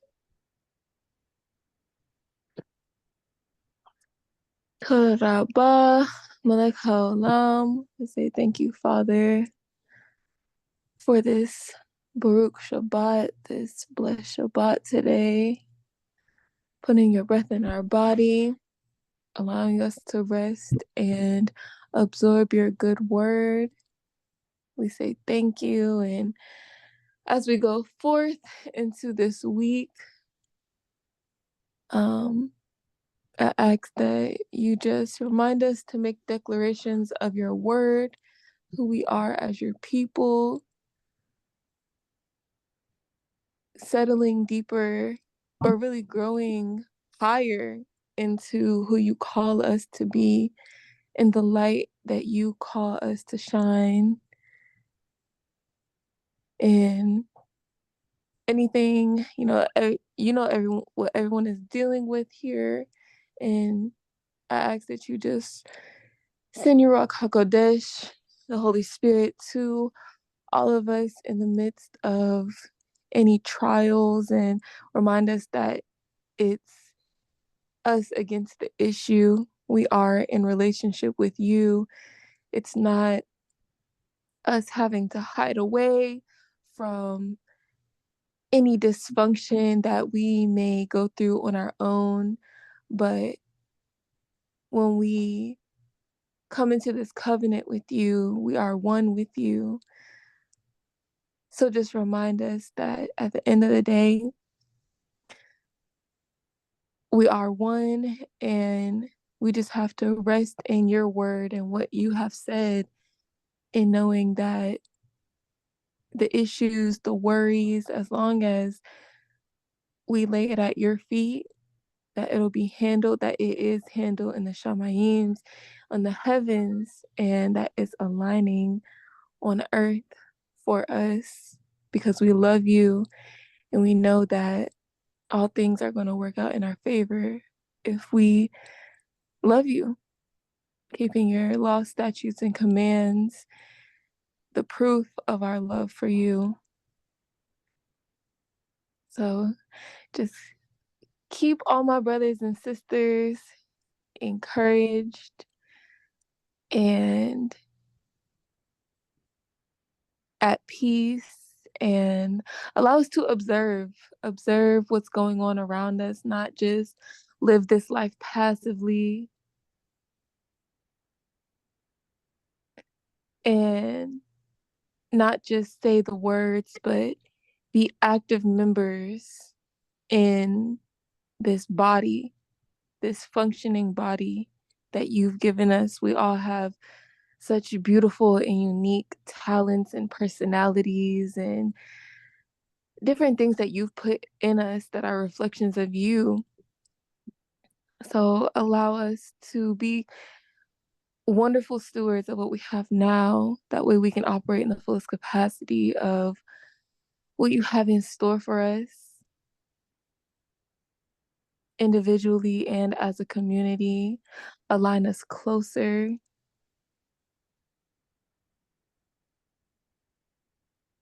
And show us how we can seek you more in the specific ways you want us to operate, how we can go out in the world and just shine the light overall. So say Torah Rabbah and Yikada Shemcha. Thank you for being set apart and Echad, one. Hallelujah. Hallelujah, Munah, hallelujah. Hallelujah. All right, man. Yo, big old peace, big old shalom, man. All right, y'all. Peace. Shalom, y'all. Shalom, family. Shalom, Mishpaka.